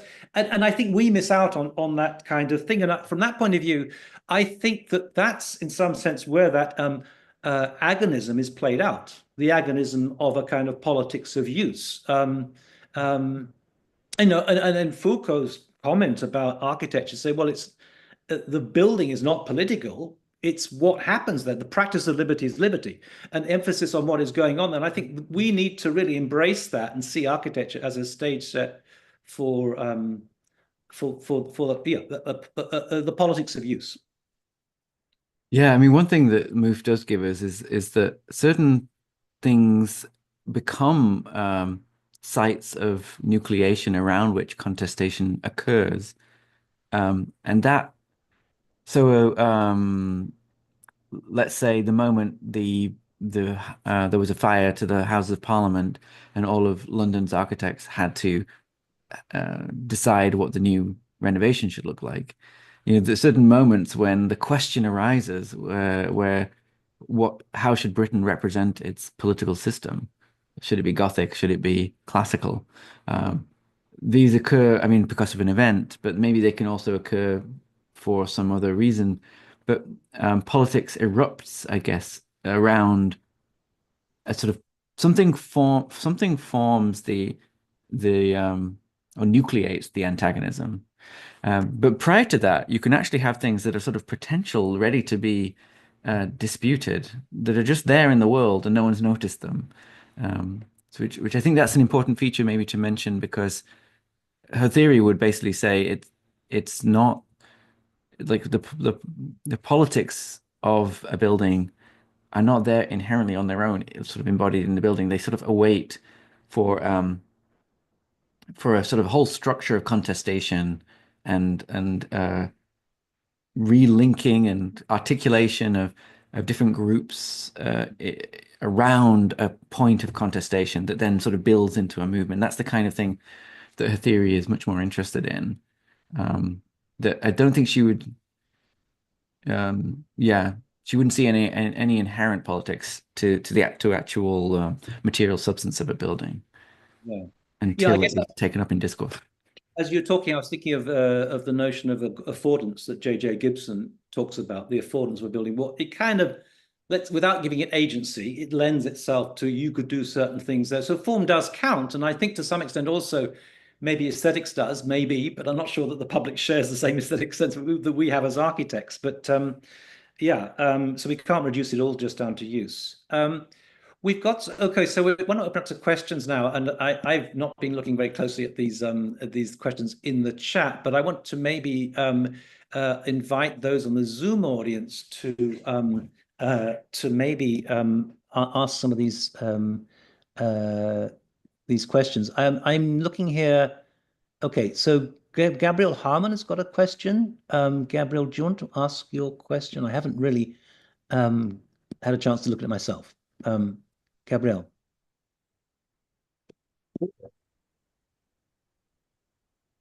Got a Okay. couple of questions, but I think my big question is given that the discourse and political debate can shift rapidly, while architecture operates on a much slower temporal dimension, due to its permanence and hierarchical production process, can we understand architecture as a material embodiment of shared realities that evolve slowly over time?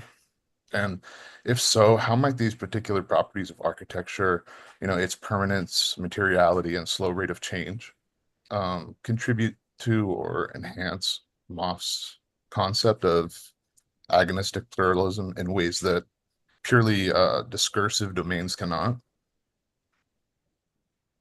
Gabriel, great. Thank you. Actually, your question reminds me of a concept I probably should have had in the talk, but forgot about, which is sedimentation, which is quite central to hegemony and socialist strategy. And it's a it's a material, spatial, temporal metaphor, I think, that might connect very much what Mouffe's notion is and the different sort of temporalities and the idea of structure and institution.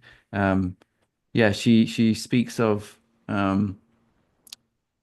sedimentation like silt kind of gathering at the bottom of an ocean or something, or things are maybe think particles flowing in the river, which is sort of the movement of actions and everything, but they start to settle. And as they settle, they gain structure, I assume. They gain they stop moving around. And there's a certain process of sedimentation that interests her in the hegemonic struggle that she's trying to support with this strategy. Yeah, it seems to me that yeah, architecture and architects know full well that architecture is the kind of thing that recedes into the background. That while it's new for a time, and we all talk about it maybe within pictures and magazines, um, it very quickly becomes just sort of part of lots of people's lives, and it installs itself in the city or in maybe you could say it installs itself in the canons of architectural history if it's lucky. But it becomes something that um, settles over time and embodies certain kinds of issues. I think it speaks to order. I mean, Chantal Mouffe uses the word order a lot as well. And as I was saying at the end of my talk, these Cambridge phenomenologists like Peter Carl constantly talked about urban order. And just the idea of an order, the idea that um, something assumes the role of a kind of an orientation for everything we do, like the background framework that we navigate by, that we don't necessarily question. It helps us move in the world without having to think every decision from scratch. You know, we take its guide and so on. Um, I think architecture does this. I mean, it does exactly what Chantal Mouffe is speaking about to some degree when she talks about the formation of a social order, and how she's just trying to encourage people to see the processes of order and to find ways to intervene through actions and through movements. Or maybe, you know, she's a fan of the possibilities of art to engage in a kind of cultural critique or an ideological critique to disrupt and disarticulate the order. But then she also speaks of the necessity of sort of the day after the revolution when you have to reestablish a new order and so on.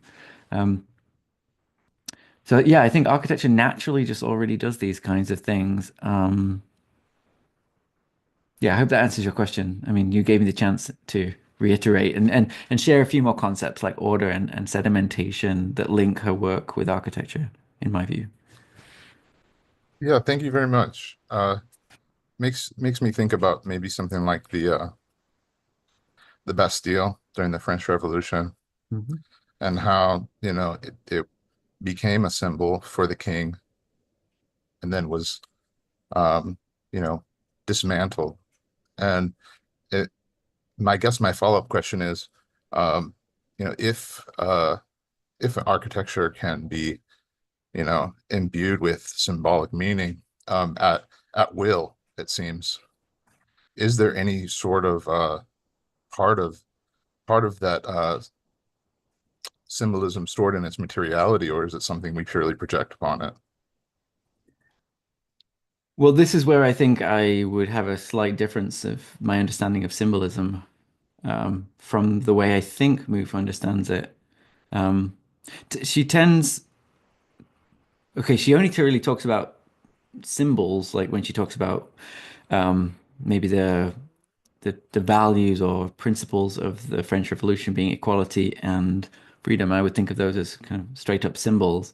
But largely, when she talks about symbolic space, she's probably just thinking more about like Lacan's use of the word symbolic, the way the subject lives in a kind of social order in which what we should or shouldn't do is kind of given to us by society as a whole and so on. And so she tends not to really kind of go into the kinds of symbols that I was trying to suggest she might go into, which is a kind of wide range of shared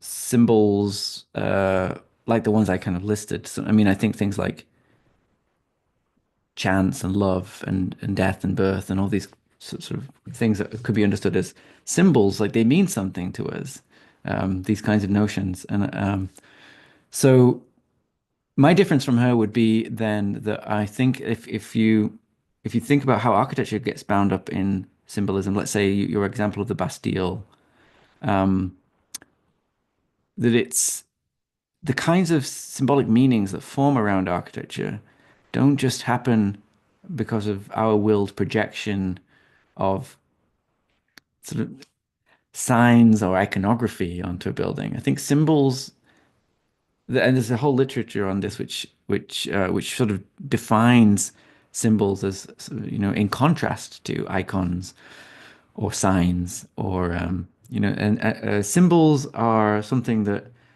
you don't just get to choose. They kind of belong to something that precedes you. They belong to a world or a culture.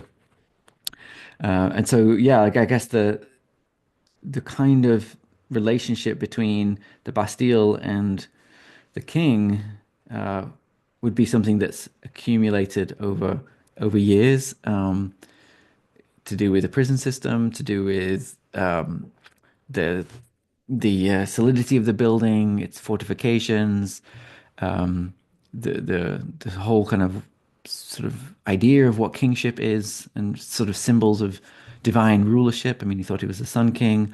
There's like a whole kind of conjunction that creates this symbolic meaning of that building. And it's precisely around those things that the revolution takes place. It's true, like, yeah, freeing the Bastille is more than just the literal act of letting people out of that building or stopping it from being used. It's an entire sort of symbolic intervention into what all those things mean, like the divine authority of the king, the king's kind of sort of legitimate use of violence is being challenged. The king's use of kind of the sort of defensive and fortified structures of architecture and so on. But I don't think that whole picture, I don't think that's something that anybody wills or can choose. It sort of belongs to a culture. And I think that's the difference between the view that I'm basically getting from my undergraduate studying with Peter and Dalibor, and this slightly post-structuralist view, which I think her anti-essentialism basically leads her to a rather just a kind of a flat view of meaning and how meaning intermediates architecture and power and things like that. I think there's a bit more value to putting meaning on the table, because that is why things become politicized and they become flashpoints for. And I don't see how you can understand how they become such flashpoints without understanding the kind of deeper meanings of everything that people share. Could I just Yeah. chip in? I think the difference between, I think Lacan is central to what she's behind what she's saying, and the big difference between the symbol in Freud and the symbol in Lacan is really Freud spoke about fixed symbols, whereas Lacan was talking about symbolization, a process going on. And just to pick up on something that Gabriel said was saying on, is that I do think the notion of projection is absolutely central to this notion of symbolization in a sense. And the example I would give is, I don't know if you know the Christopher Ditsko. He was involved in he did a projection onto South Africa House in London from Canada House, and of course he was Canadian. And it's a projection of a swastika onto the pediment of South Africa House. Now, what he was basically saying at that time was, at that moment, under apartheid, that was when it was done, our understanding of South Africa was as a kind of form of Nazi state kind of thing, whatever it is, And then what's interesting is that how that switches off as soon as Nelson Mandela steps across the threshold of the Union Building in Pretoria as the new president of a non-apartheid South Africa. It's almost like you literally switch that projection off, or you project something else totally onto that building. So that's the way I would have taken that. Just a quick, before we move on to the questions, an anecdote about the Bastille. I don't know if you know, but of course the Bastille. But Joseph Rickwert was on the committee to decide who won the competition for the Opera de la Bastille. And of course, Baudrillard was furious about this. The Bastille, the kind of the symbol of the French Revolution, was being occupied by the bourgeoisie in their opera house. That was the kind of thing. But the story from Joseph was kind of it's kind of funny, because they saw this one project. It was all anonymous, right? But they thought this one particular project was by Richard Meyer, and they said, well, it's not a very good design by Richard, but we've got to give the prize to Richard. And they gave it to this project. And of course, it wasn't Richard Meyer. So anyway, that's part of the story of that particular opera house that Joseph confided with me. And maybe it needs to be disseminated now in this kind of forum. But so we've got several more questions. I've got a question I want to read out at some time well, we've got several questions. Let me just start off with the question by Vasco, who's in Bangladesh. So your audience right now is literally all the way around the world. So maybe I can just, because he can't, I'll read it out, okay? Mouffe, building on post-structuralist thinkers like Derrida and others, rejects fixed essentialist identities. How does this challenge traditional architectural styles that claim to be timeless or universal? Well, I think it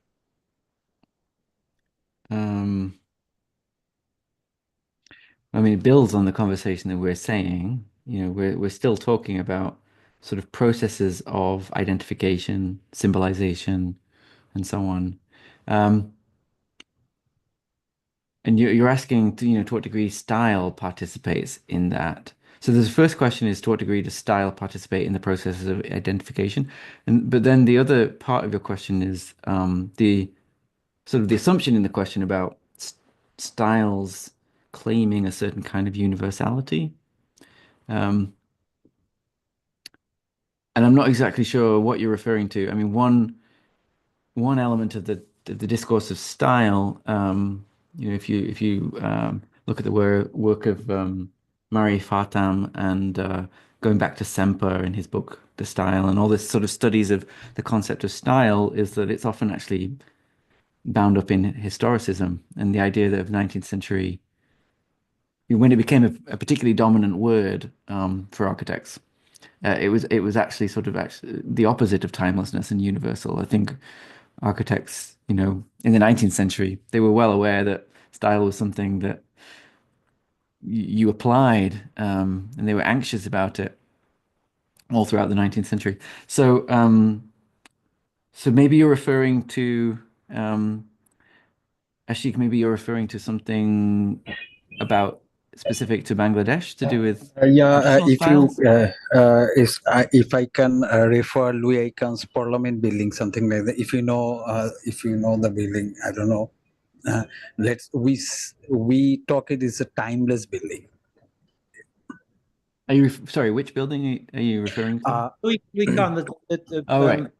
The Parliament building in Bangladesh. Yeah.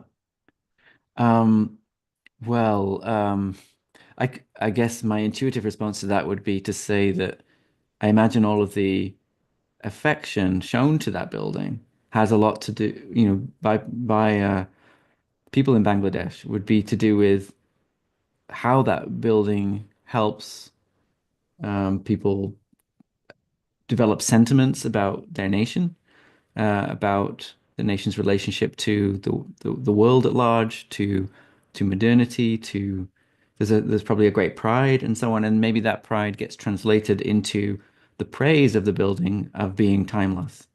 But at the moment from a kind of architectural historian's point of view, one could historicize Khan's language and talk about why it belongs to that period of time.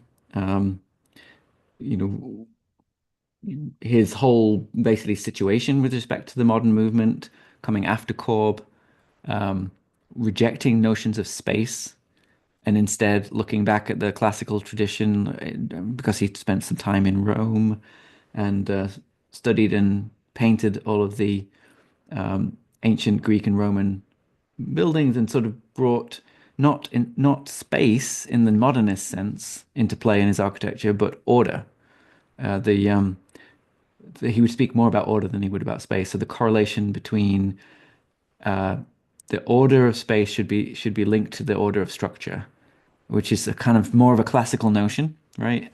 So, but he's doing that because Le Corbusier's discourse is waning by the period of time when he's building in the 60s and so on.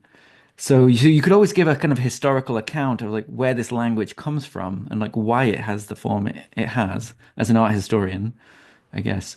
But that's not to say that from the point of view of the kind of widespread sentiment in Bangladesh about what this building means, that the idea of timelessness doesn't have a very important sort of symbolic value in relationship to all these things about pride and national sentiment and so on. Maybe I could just add something. I suspect that I've been to that building. I suspect it's more about being an icon than necessarily about the style of the building. Now, I think what the way you could take this question, I mean, in particular in relation to what actually it was Hitler who spoke about the word in stone. There was a particular language, a style of architecture, we could say, Albert Speer and so on, that was going on in Germany in the 1930s that was clearly connected to a regime. But what makes it not universal in some senses is that if you think about even classicism itself, which goes back, it has its origin, democracy has its origin in Greece, and they were using classical columns. So there's a difference there. And also, I mean, Joseph would know this very well. There were a bunch of buildings built in the 1930s, even up to the 1950s in the UK, libraries, civic buildings, university buildings, the Senate House in London or Nottingham, the Trent Building. They were the same kind of style of architecture, but they stood for something completely different. So I think, it's not universal either in terms of geospatial location or indeed in terms of time. It's a specific thing to do with a specific moment, I think, in terms of what the word in stone discourse was about. Okay, so we've got to, we've also, there's a bunch of questions coming as well. I've got one from Shriyank, which I might just quickly read out. Then I want to just prepare in advance. Gustavo has a question, or a series of questions. I wasn't quite sure which one it was. And Sujay also has a question. So let me just go and read out the question by Shriyank, first of all, then we can go on to the other one. So Shriyank's question. I was wondering if Joseph sees there is a shift in the relation between philosophy and architecture in recent times. I should say that Shriyank is doing a PhD at the European Graduate School on Graham Harman, just to look. And he's a professor in CEPT in India, designed by, I forget his name now, but the guy who won the Pritzker Prize. B.B. Doshi. Doshi, yeah. Well, yeah, I would say Harman's work is probably a representative of one of the major shifts. I mean, the fact that he teaches in an architecture school and has a whole group of architects very interested in reading his work and trying to at least first of all explain the work they've already been doing in terms of the sort of new ontology that he kind of outlines about sort of everything being an object and the kind of flat or bumpy ontology of that. I think they're really trying to work with those ideas, as well as I think his work is very much influencing architecture's dialogue or debate or question right now about the role of aesthetics. Interestingly, it sort of builds upon Deleuze. So there's a progress and development of philosophies in architecture that Deleuze and the readings of psychoanalysis and Deleuze that led into affect theory were probably one of the immediately preceding philosophical debates that then evolved into the reception of Harman. And it was the same group of people that found a lot of continuity between those ideas. And they used to be explaining, I'm talking about people like Mark Foster Gage and Tom Wiscombe and Michael Young and David Rue. I mean, they were very committed to notions of aesthetics based in sensation. And then Harman's philosophy helped them to explain the primacy of aesthetic experience and the relationship between aesthetic experience and discourse. So actually one of the very interesting debates that I think is a very philosophical debate that's happening right now, speaking of the progress of philosophy, is the debate between Mark Foster Gage and Michael Meredith, which is really a debate between phenomenology of sorts, a kind of a view that buildings should be experienced directly by the human body aside from the mediation of discourse. That would be Mark Foster Gage's view, building on affect theory a little and somewhat coinciding with phenomenology. And then Michael Meredith's view would be very much committed to the East Coast tradition of disciplinary discourse, and art historical evaluation, judgment, and debate. And that view says that you really cannot understand a building directly at all. It can only be understood through a world of comparing and judging in a discourse with other people. And he says outright to Mark Foster Gage in this conversation they had that he just doesn't know what it means to talk about a building directly. So it's a very philosophical debate, and Harman's work is directly in the midst of that. And it's in a way it's two people that are refusing to be professional architects in the neither of them would like me to say this, but refusing the typical way in which the profession operates, and actually putting a lot of work and effort into articulating something more than that, something about aesthetics and something about the discipline. And it's a sort of debate between two claims on the discipline and how we should understand it, and whether we should understand it in these more kind of this phenomenology stroke Harmanian discourse versus the prior order of a kind of a nominalism, I guess, of sorts that descends from post-structuralism. I don't know if you know, Joseph, but David Roy, or Rui, whatever his name is, was a roommate of Graham Harman. That's where the connection started. I always think it's a pretty bizarre situation when Graham Harman is teaching in a place like Sark. I mean, I've taught there, and anyway, it leads to an intervention as well. So okay, let's go. So we got Sujay, Gustavo and Sujay. Maybe Gustavo, you put your question in first, and maybe you start with Gustavo and then go to Sujay. Yes, hello, Joseph. Thank you very much for the wonderful lecture today. I think my question comes to the section in your lecture that you were talking about definitions of architecture. And I think in this lecture series, I've been a little unclear about what is the contemporary definition of architecture, because it is inscribed within a certain type of digitized kind of signaling or value. So I just wanted to hear from you, how is architecture defined in your view as it relates to land speculation and ownership, wealth signaling, and also inequality?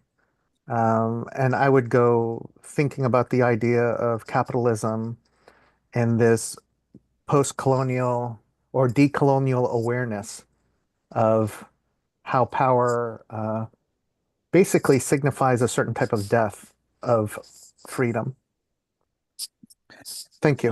Yeah, it's a great question. It's something I've been thinking about a lot, and probably could be an entire other talk some other day. But my own view, I think it probably relates to if I'm very honest, it relates to the fact that my role in life these days is to be a history and theory professor in a school of architecture, where I guess it's my responsibility to emphasize the aspects of architecture that are about reflection, historical understanding, knowing the various debates and discourses, knowing where one's arguments are situated within those. So I sort of, I guess by dint of my own institutional context, my role, I tend to emphasize the discipline ultimately. I mean, I guess that's what I teach. I try and encourage students to understand the disciplinary dimensions of what they do.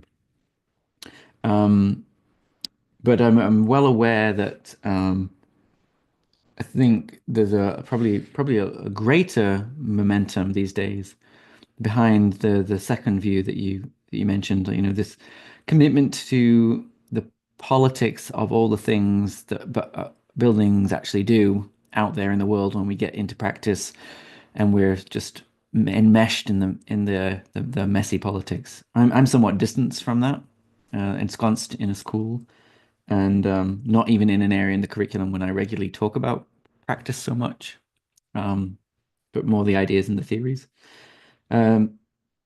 But I would say that that would be my position. I tend to sort of see the potentials of the disciplinary possibilities that you can You can engage politically through what you do to shape the kind of ideas that in the long run trickle down into the way we see and build the built environment. But it's very abstract and maybe it's a bit delayed as a kind of political strategy. I think there's a lot more sense of an urgency these days.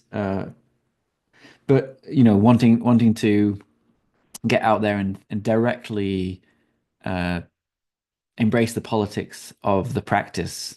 But I think I'm with Zizek a little bit on this. I mean, Neil was name dropping Zizek a lot earlier, and he's one of the philosophers I first read deeply, and I think I still am somewhat Zizekian in the way I think about things. And he would quip that against people that say, "Oh my God, the world is burning. We need to act now. This is not a time to think." He would quip, "No, now is actually precisely the time to think. That there is always a need to delay a little bit our relationship to acting directly, because I guess of the question of how do we know that our actions are, how do we know that we're doing the right thing? Does reflection help us act in the right direction and so on? But that would, I guess, be a defense of a somewhat academic position, which I hold by nature of my job. Is that an explanation of what you're saying? I mean, but there is a rift between the discipline and the profession. I think not a rift, a kind of a tension or a conflict, because those who pick either side get very kind of existentially committed to either side. People that really know a lot about practice, work in it every day, and are very kind of politically committed to all the aspects in which buildings intersect with the politics. There's a commitment to that, and then people that spend a lot of their life gaining kind of knowledge and education about the ideas and the histories and so on also get a bit existentially committed to that as well. But I think what I tried to do in the talk was say that there is just simply quite a range of, and it wasn't just those two. I didn't actually break it out into discipline versus profession. I broke it out into like 10 or so different things, that there's politics to every aspect of architecture. And I just noted that we do spend a lot of our time sort of not agreeing with each other and having our various commitments. I guess the answer is always that all things are a kind of politics, and we just choose where we stand and we get on with the projects we get on with. It probably isn't worth debating it too much, the differences between them all. I don't know. Yeah. Well, Joseph, I thank you very much. I think ultimately what I'm very thankful and grateful that you kind of opened up kind of this expansive understanding of architecture. But I think what Neil has, I think, tried to advance is the unique, I think, positions between the profession and the discipline, but also the need now with AI and technology that we come together both as philosophers and scientists and researchers to tackle some of these wicked problems that we have.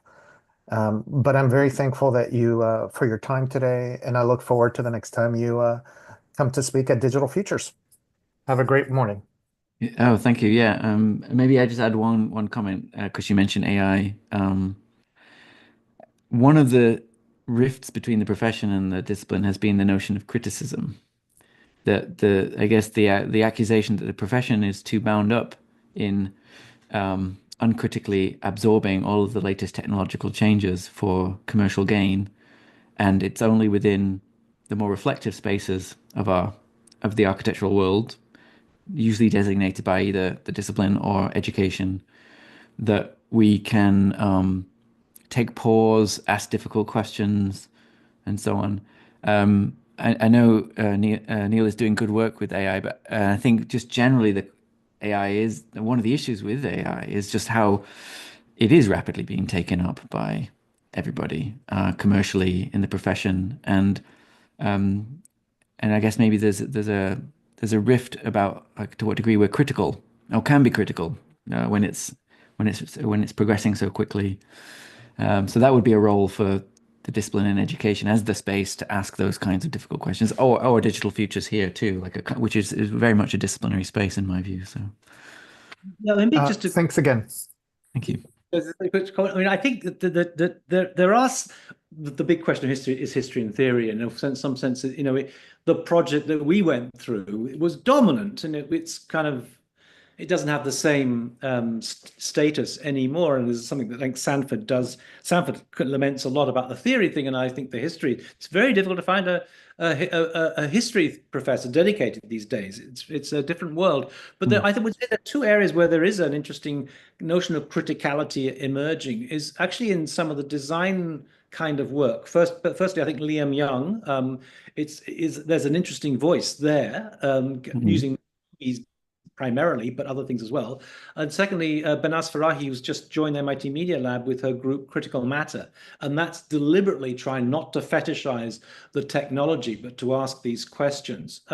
Just in terms of AI, and I agree that there's a big problem, especially more recently, to do with the intervention in politics of certain figures involved in that area. But I would say that there is, I think, potential for a really interesting branch of philosophy that is coming out. People like Blaise Aguriakos, fundamentally brilliant people who are dealing with the interface between AI and neuroscience. And I would say that is the neuroscience, I think, and Sanford would also agree with that, is like the potentially burgeoning new area of theory. And I think what I find interesting about that relationship is it's really understand how people, it's trying to understand intelligence, that they're both parties, AI people and neuroscience, are trying to do that.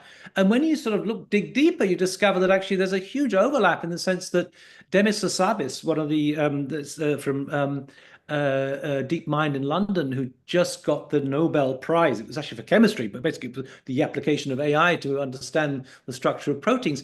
He actually did a PhD in neuroscience. Meanwhile, Anil Seth, who I don't know if you know, brilliant neuroscientist at the University of Sussex, with the most amazing TED Talk, he did a PhD in AI before he went into neuroscience. And I would say that what we're seeing, and Blaise in particular, is a new branch of philosophy that kind of has something a little bit like Wittgenstein, like emerging out of a technological discourse, but I think it's very vibrant. And I would say that, given that one of the critiques of philosophy is its failure to keep pace with technology, that was Stephen Hawking's comment. I think now something is emerging, which I find is astonishing. I'm blown away, and it's iconoclastic thought, much of this. I mean, the notion of Anil Seth, that what we see is a controlled hallucination, perceptions of controlled hallucination, is astonishing. And there are lots of, we've had a few, Joscha Bach in particular, unbelievably brilliant thinker.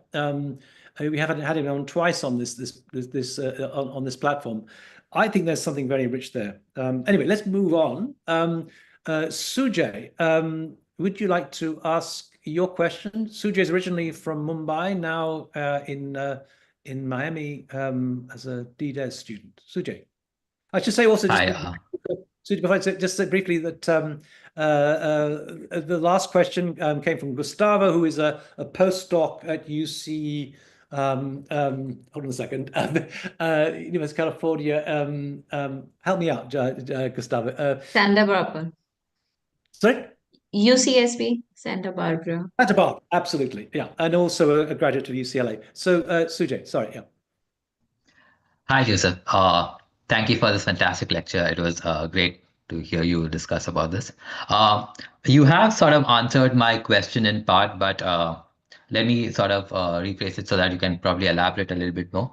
My question is, does MOVE propose specific conditions or steps for establishing a stable arrangement for agonistic democracy to exist, where sufficient counterpowers are strong enough to challenge the symbolic order? I mean, given that we have these structures of capitalism existing, so how can we move towards a stable arrangement where we can sort of engage with a sort of a agonistic democracy? Well, it's a great question. I think the nature of her work is to emphasize and consolidate the principles. Her contribution to all these debates tends to be reaffirming the principles and sort of applying them in specific situations to explain certain situations. She's a little averse, I think, to fixed programs of what to do, because I think she sees everything as very much needing to be a response to specific local conjunctions, and this is the kind of language she would use, that everything is a historical conjunction at a particular moment. I mean, even she suggests that there was a moment in time when the left lost its opportunity to bring about a new historical conjunction after the Cold War. But it's interesting she puts that in the past tense. I'm sure she believes something else could come around, but it would come around in very different terms for her. There are certain moments in which, given the play of forces in a particular context with particular actors, one would build a momentum around some kind of movement and sort of, I guess, take the opportunity of an event or in a moment. So I think that's what leads her to not come up with a program.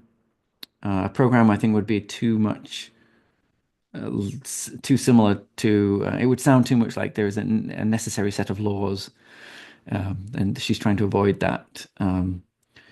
But nonetheless, I think the principles do remain fairly stable. And in terms of instituting agonism, I think she is just very committed to democracy, and to democracy being understood as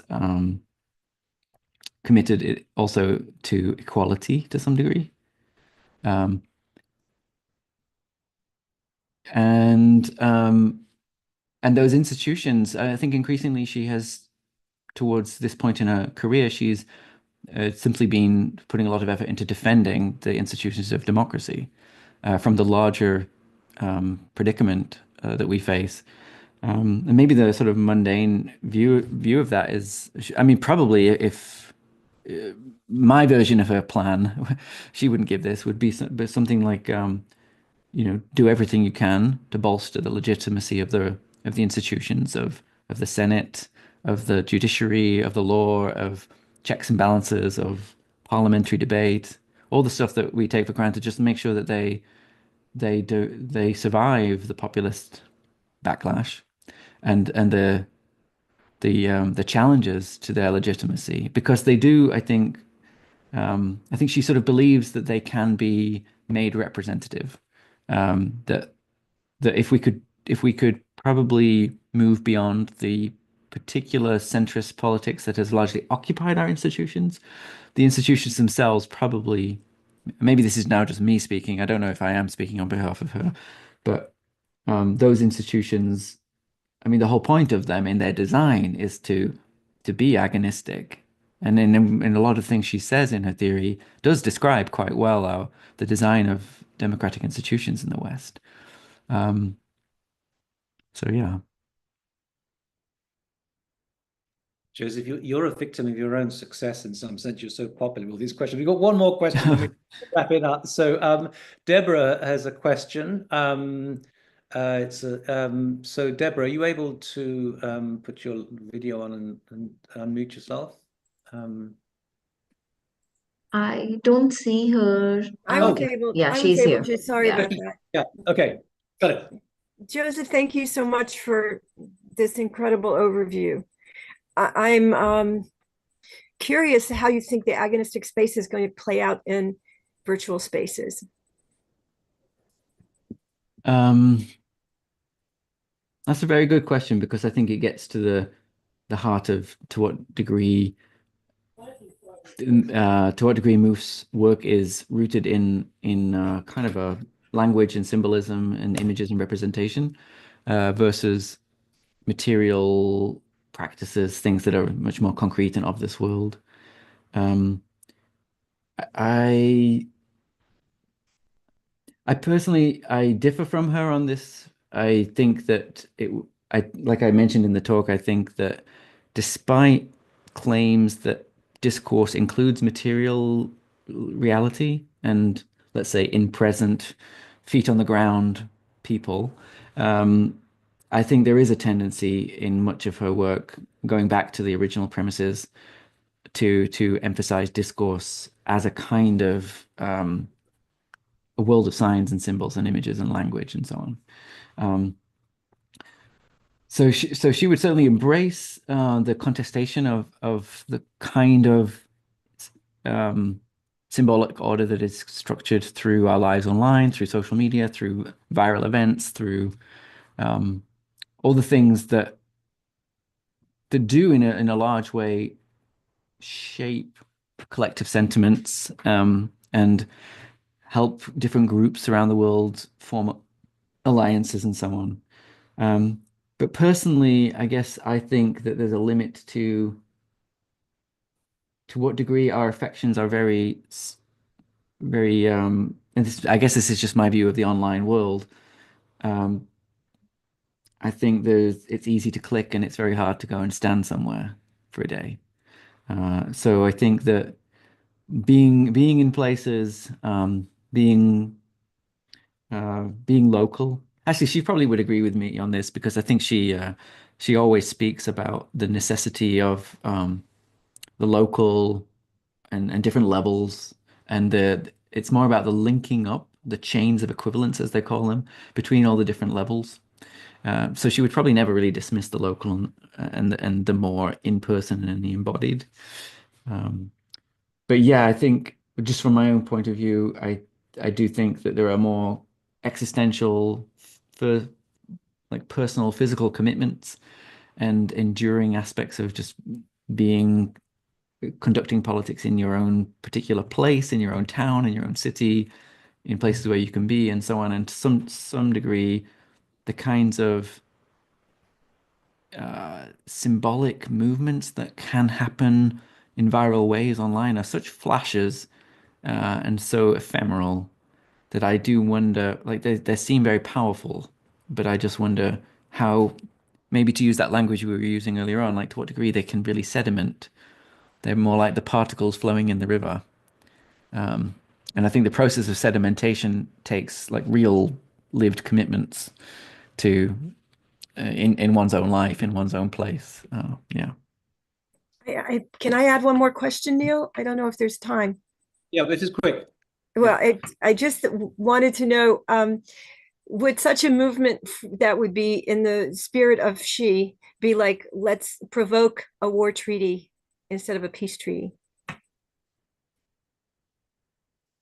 You might need to clarify that a little bit. Are you talking If about we Xi were to, Jinping? if like we've had more wars since the peace treaty has been signed, would she advocate for something like, let's say, a war treaty? Let's make sure we keep children out of our wars or things like that. Would she, I mean, that would be I'm trying to think of an idea that would hinge everything that she's trying to do, being provocative and being totally out there. I think the antithesis would be, let's just promote a war treaty.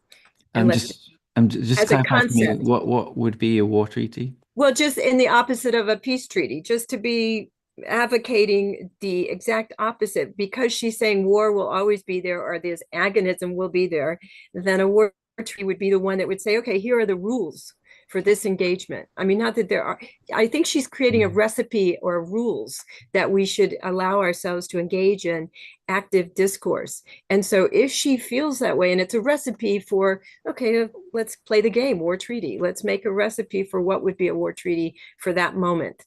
And I'm wondering if that's a concept that is kind of copacetic with her thinking.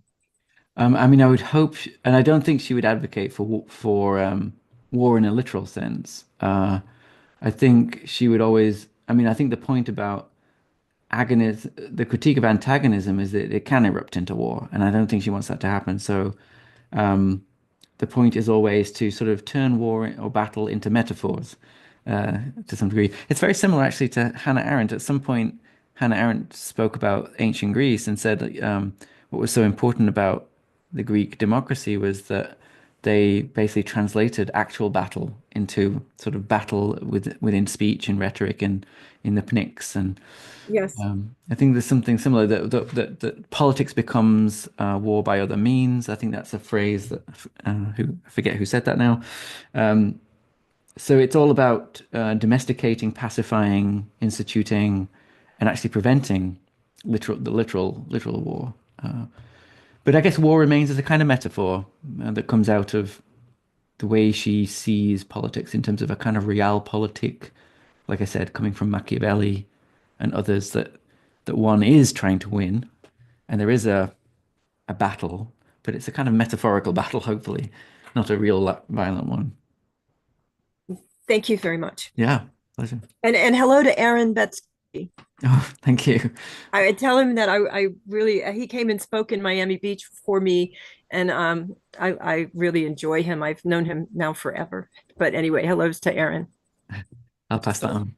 Yeah, we better wrap things up. I mean, this has been terrific, absolutely terrific, Joseph. I mean, I think what I always find interesting about the American theory discourse is that it's almost not totally, but very much dependent on inputs from outside. There's, of course, the British tradition, Rayner Banham, Colin Rowe, Dalrymple Vasley, Kenneth Frampton, Joseph himself, and so on. And then there's the kind of the Mexican edition from Manuel de Landa. There's the Sanford Quinter from Canada, and there's the Mark Wigley edition from New Zealand, and then from Europe we have Alexander Jaisk, who's one of our Digital Futures Theory Award winners, and also Ana Maria Duran Callisto, who comes from Ecuador. So it's interesting how this becomes a platform for things. Just as a kind of comment about in defense of the digital, I would say in terms of platforms, I think what Digital Futures shows is actually the possibility of the technology actually being part of a democratic debate in some senses, because what we manage to do by doing these things is not just simply breaking through the physical walls in the classroom. We actually break through all the social, political, and economic boundaries that prevent certain people having access to information. And I think having Vasco here today and many other people from around the world was just a kind of a sign of that. But this was terrific, Joseph. I mean, it really was fantastic. One of the best ones we've had. A great way to kick off this series. But let's hope that we can get you back again of another series with you. I know you're quite prolific in what you've been looking at, but and I think also I would say that work you've done on Dalrymple Vasley and which is, I think, showing both the problems and the benefits of this kind of thing is extremely important as a contribution, a reflection of this moment. So thank you. Just a kind of final comment to say that we get next week we have Stavros Kouzalis and Andrei Radman talking about Bernard Stiegler, which will be a fantastic way of bringing together the beginning of this series and now, because Stiegler, as I mentioned, gave a lecture in the first series back in 2020. Joseph, thank you. You've got a huge fan club around the world. What can I say? We can't offer any honorarium for these things, but all we can do is offer you a new fan club, and I'm sure you've got one now as a result of all this. Your lecture will be uploaded to our YouTube channel and freely available for everyone around the world. Thank you, Joseph. Yeah, thank you, Neil. Thanks for the invite. Thank you, everyone. Thank you for the Digital Futures team, the iceberg, as it were, below who really put the work into making this thing happen. It wouldn't happen without the team. It's a real team effort. So thank you, Joseph. Thank you, Digital Futures. And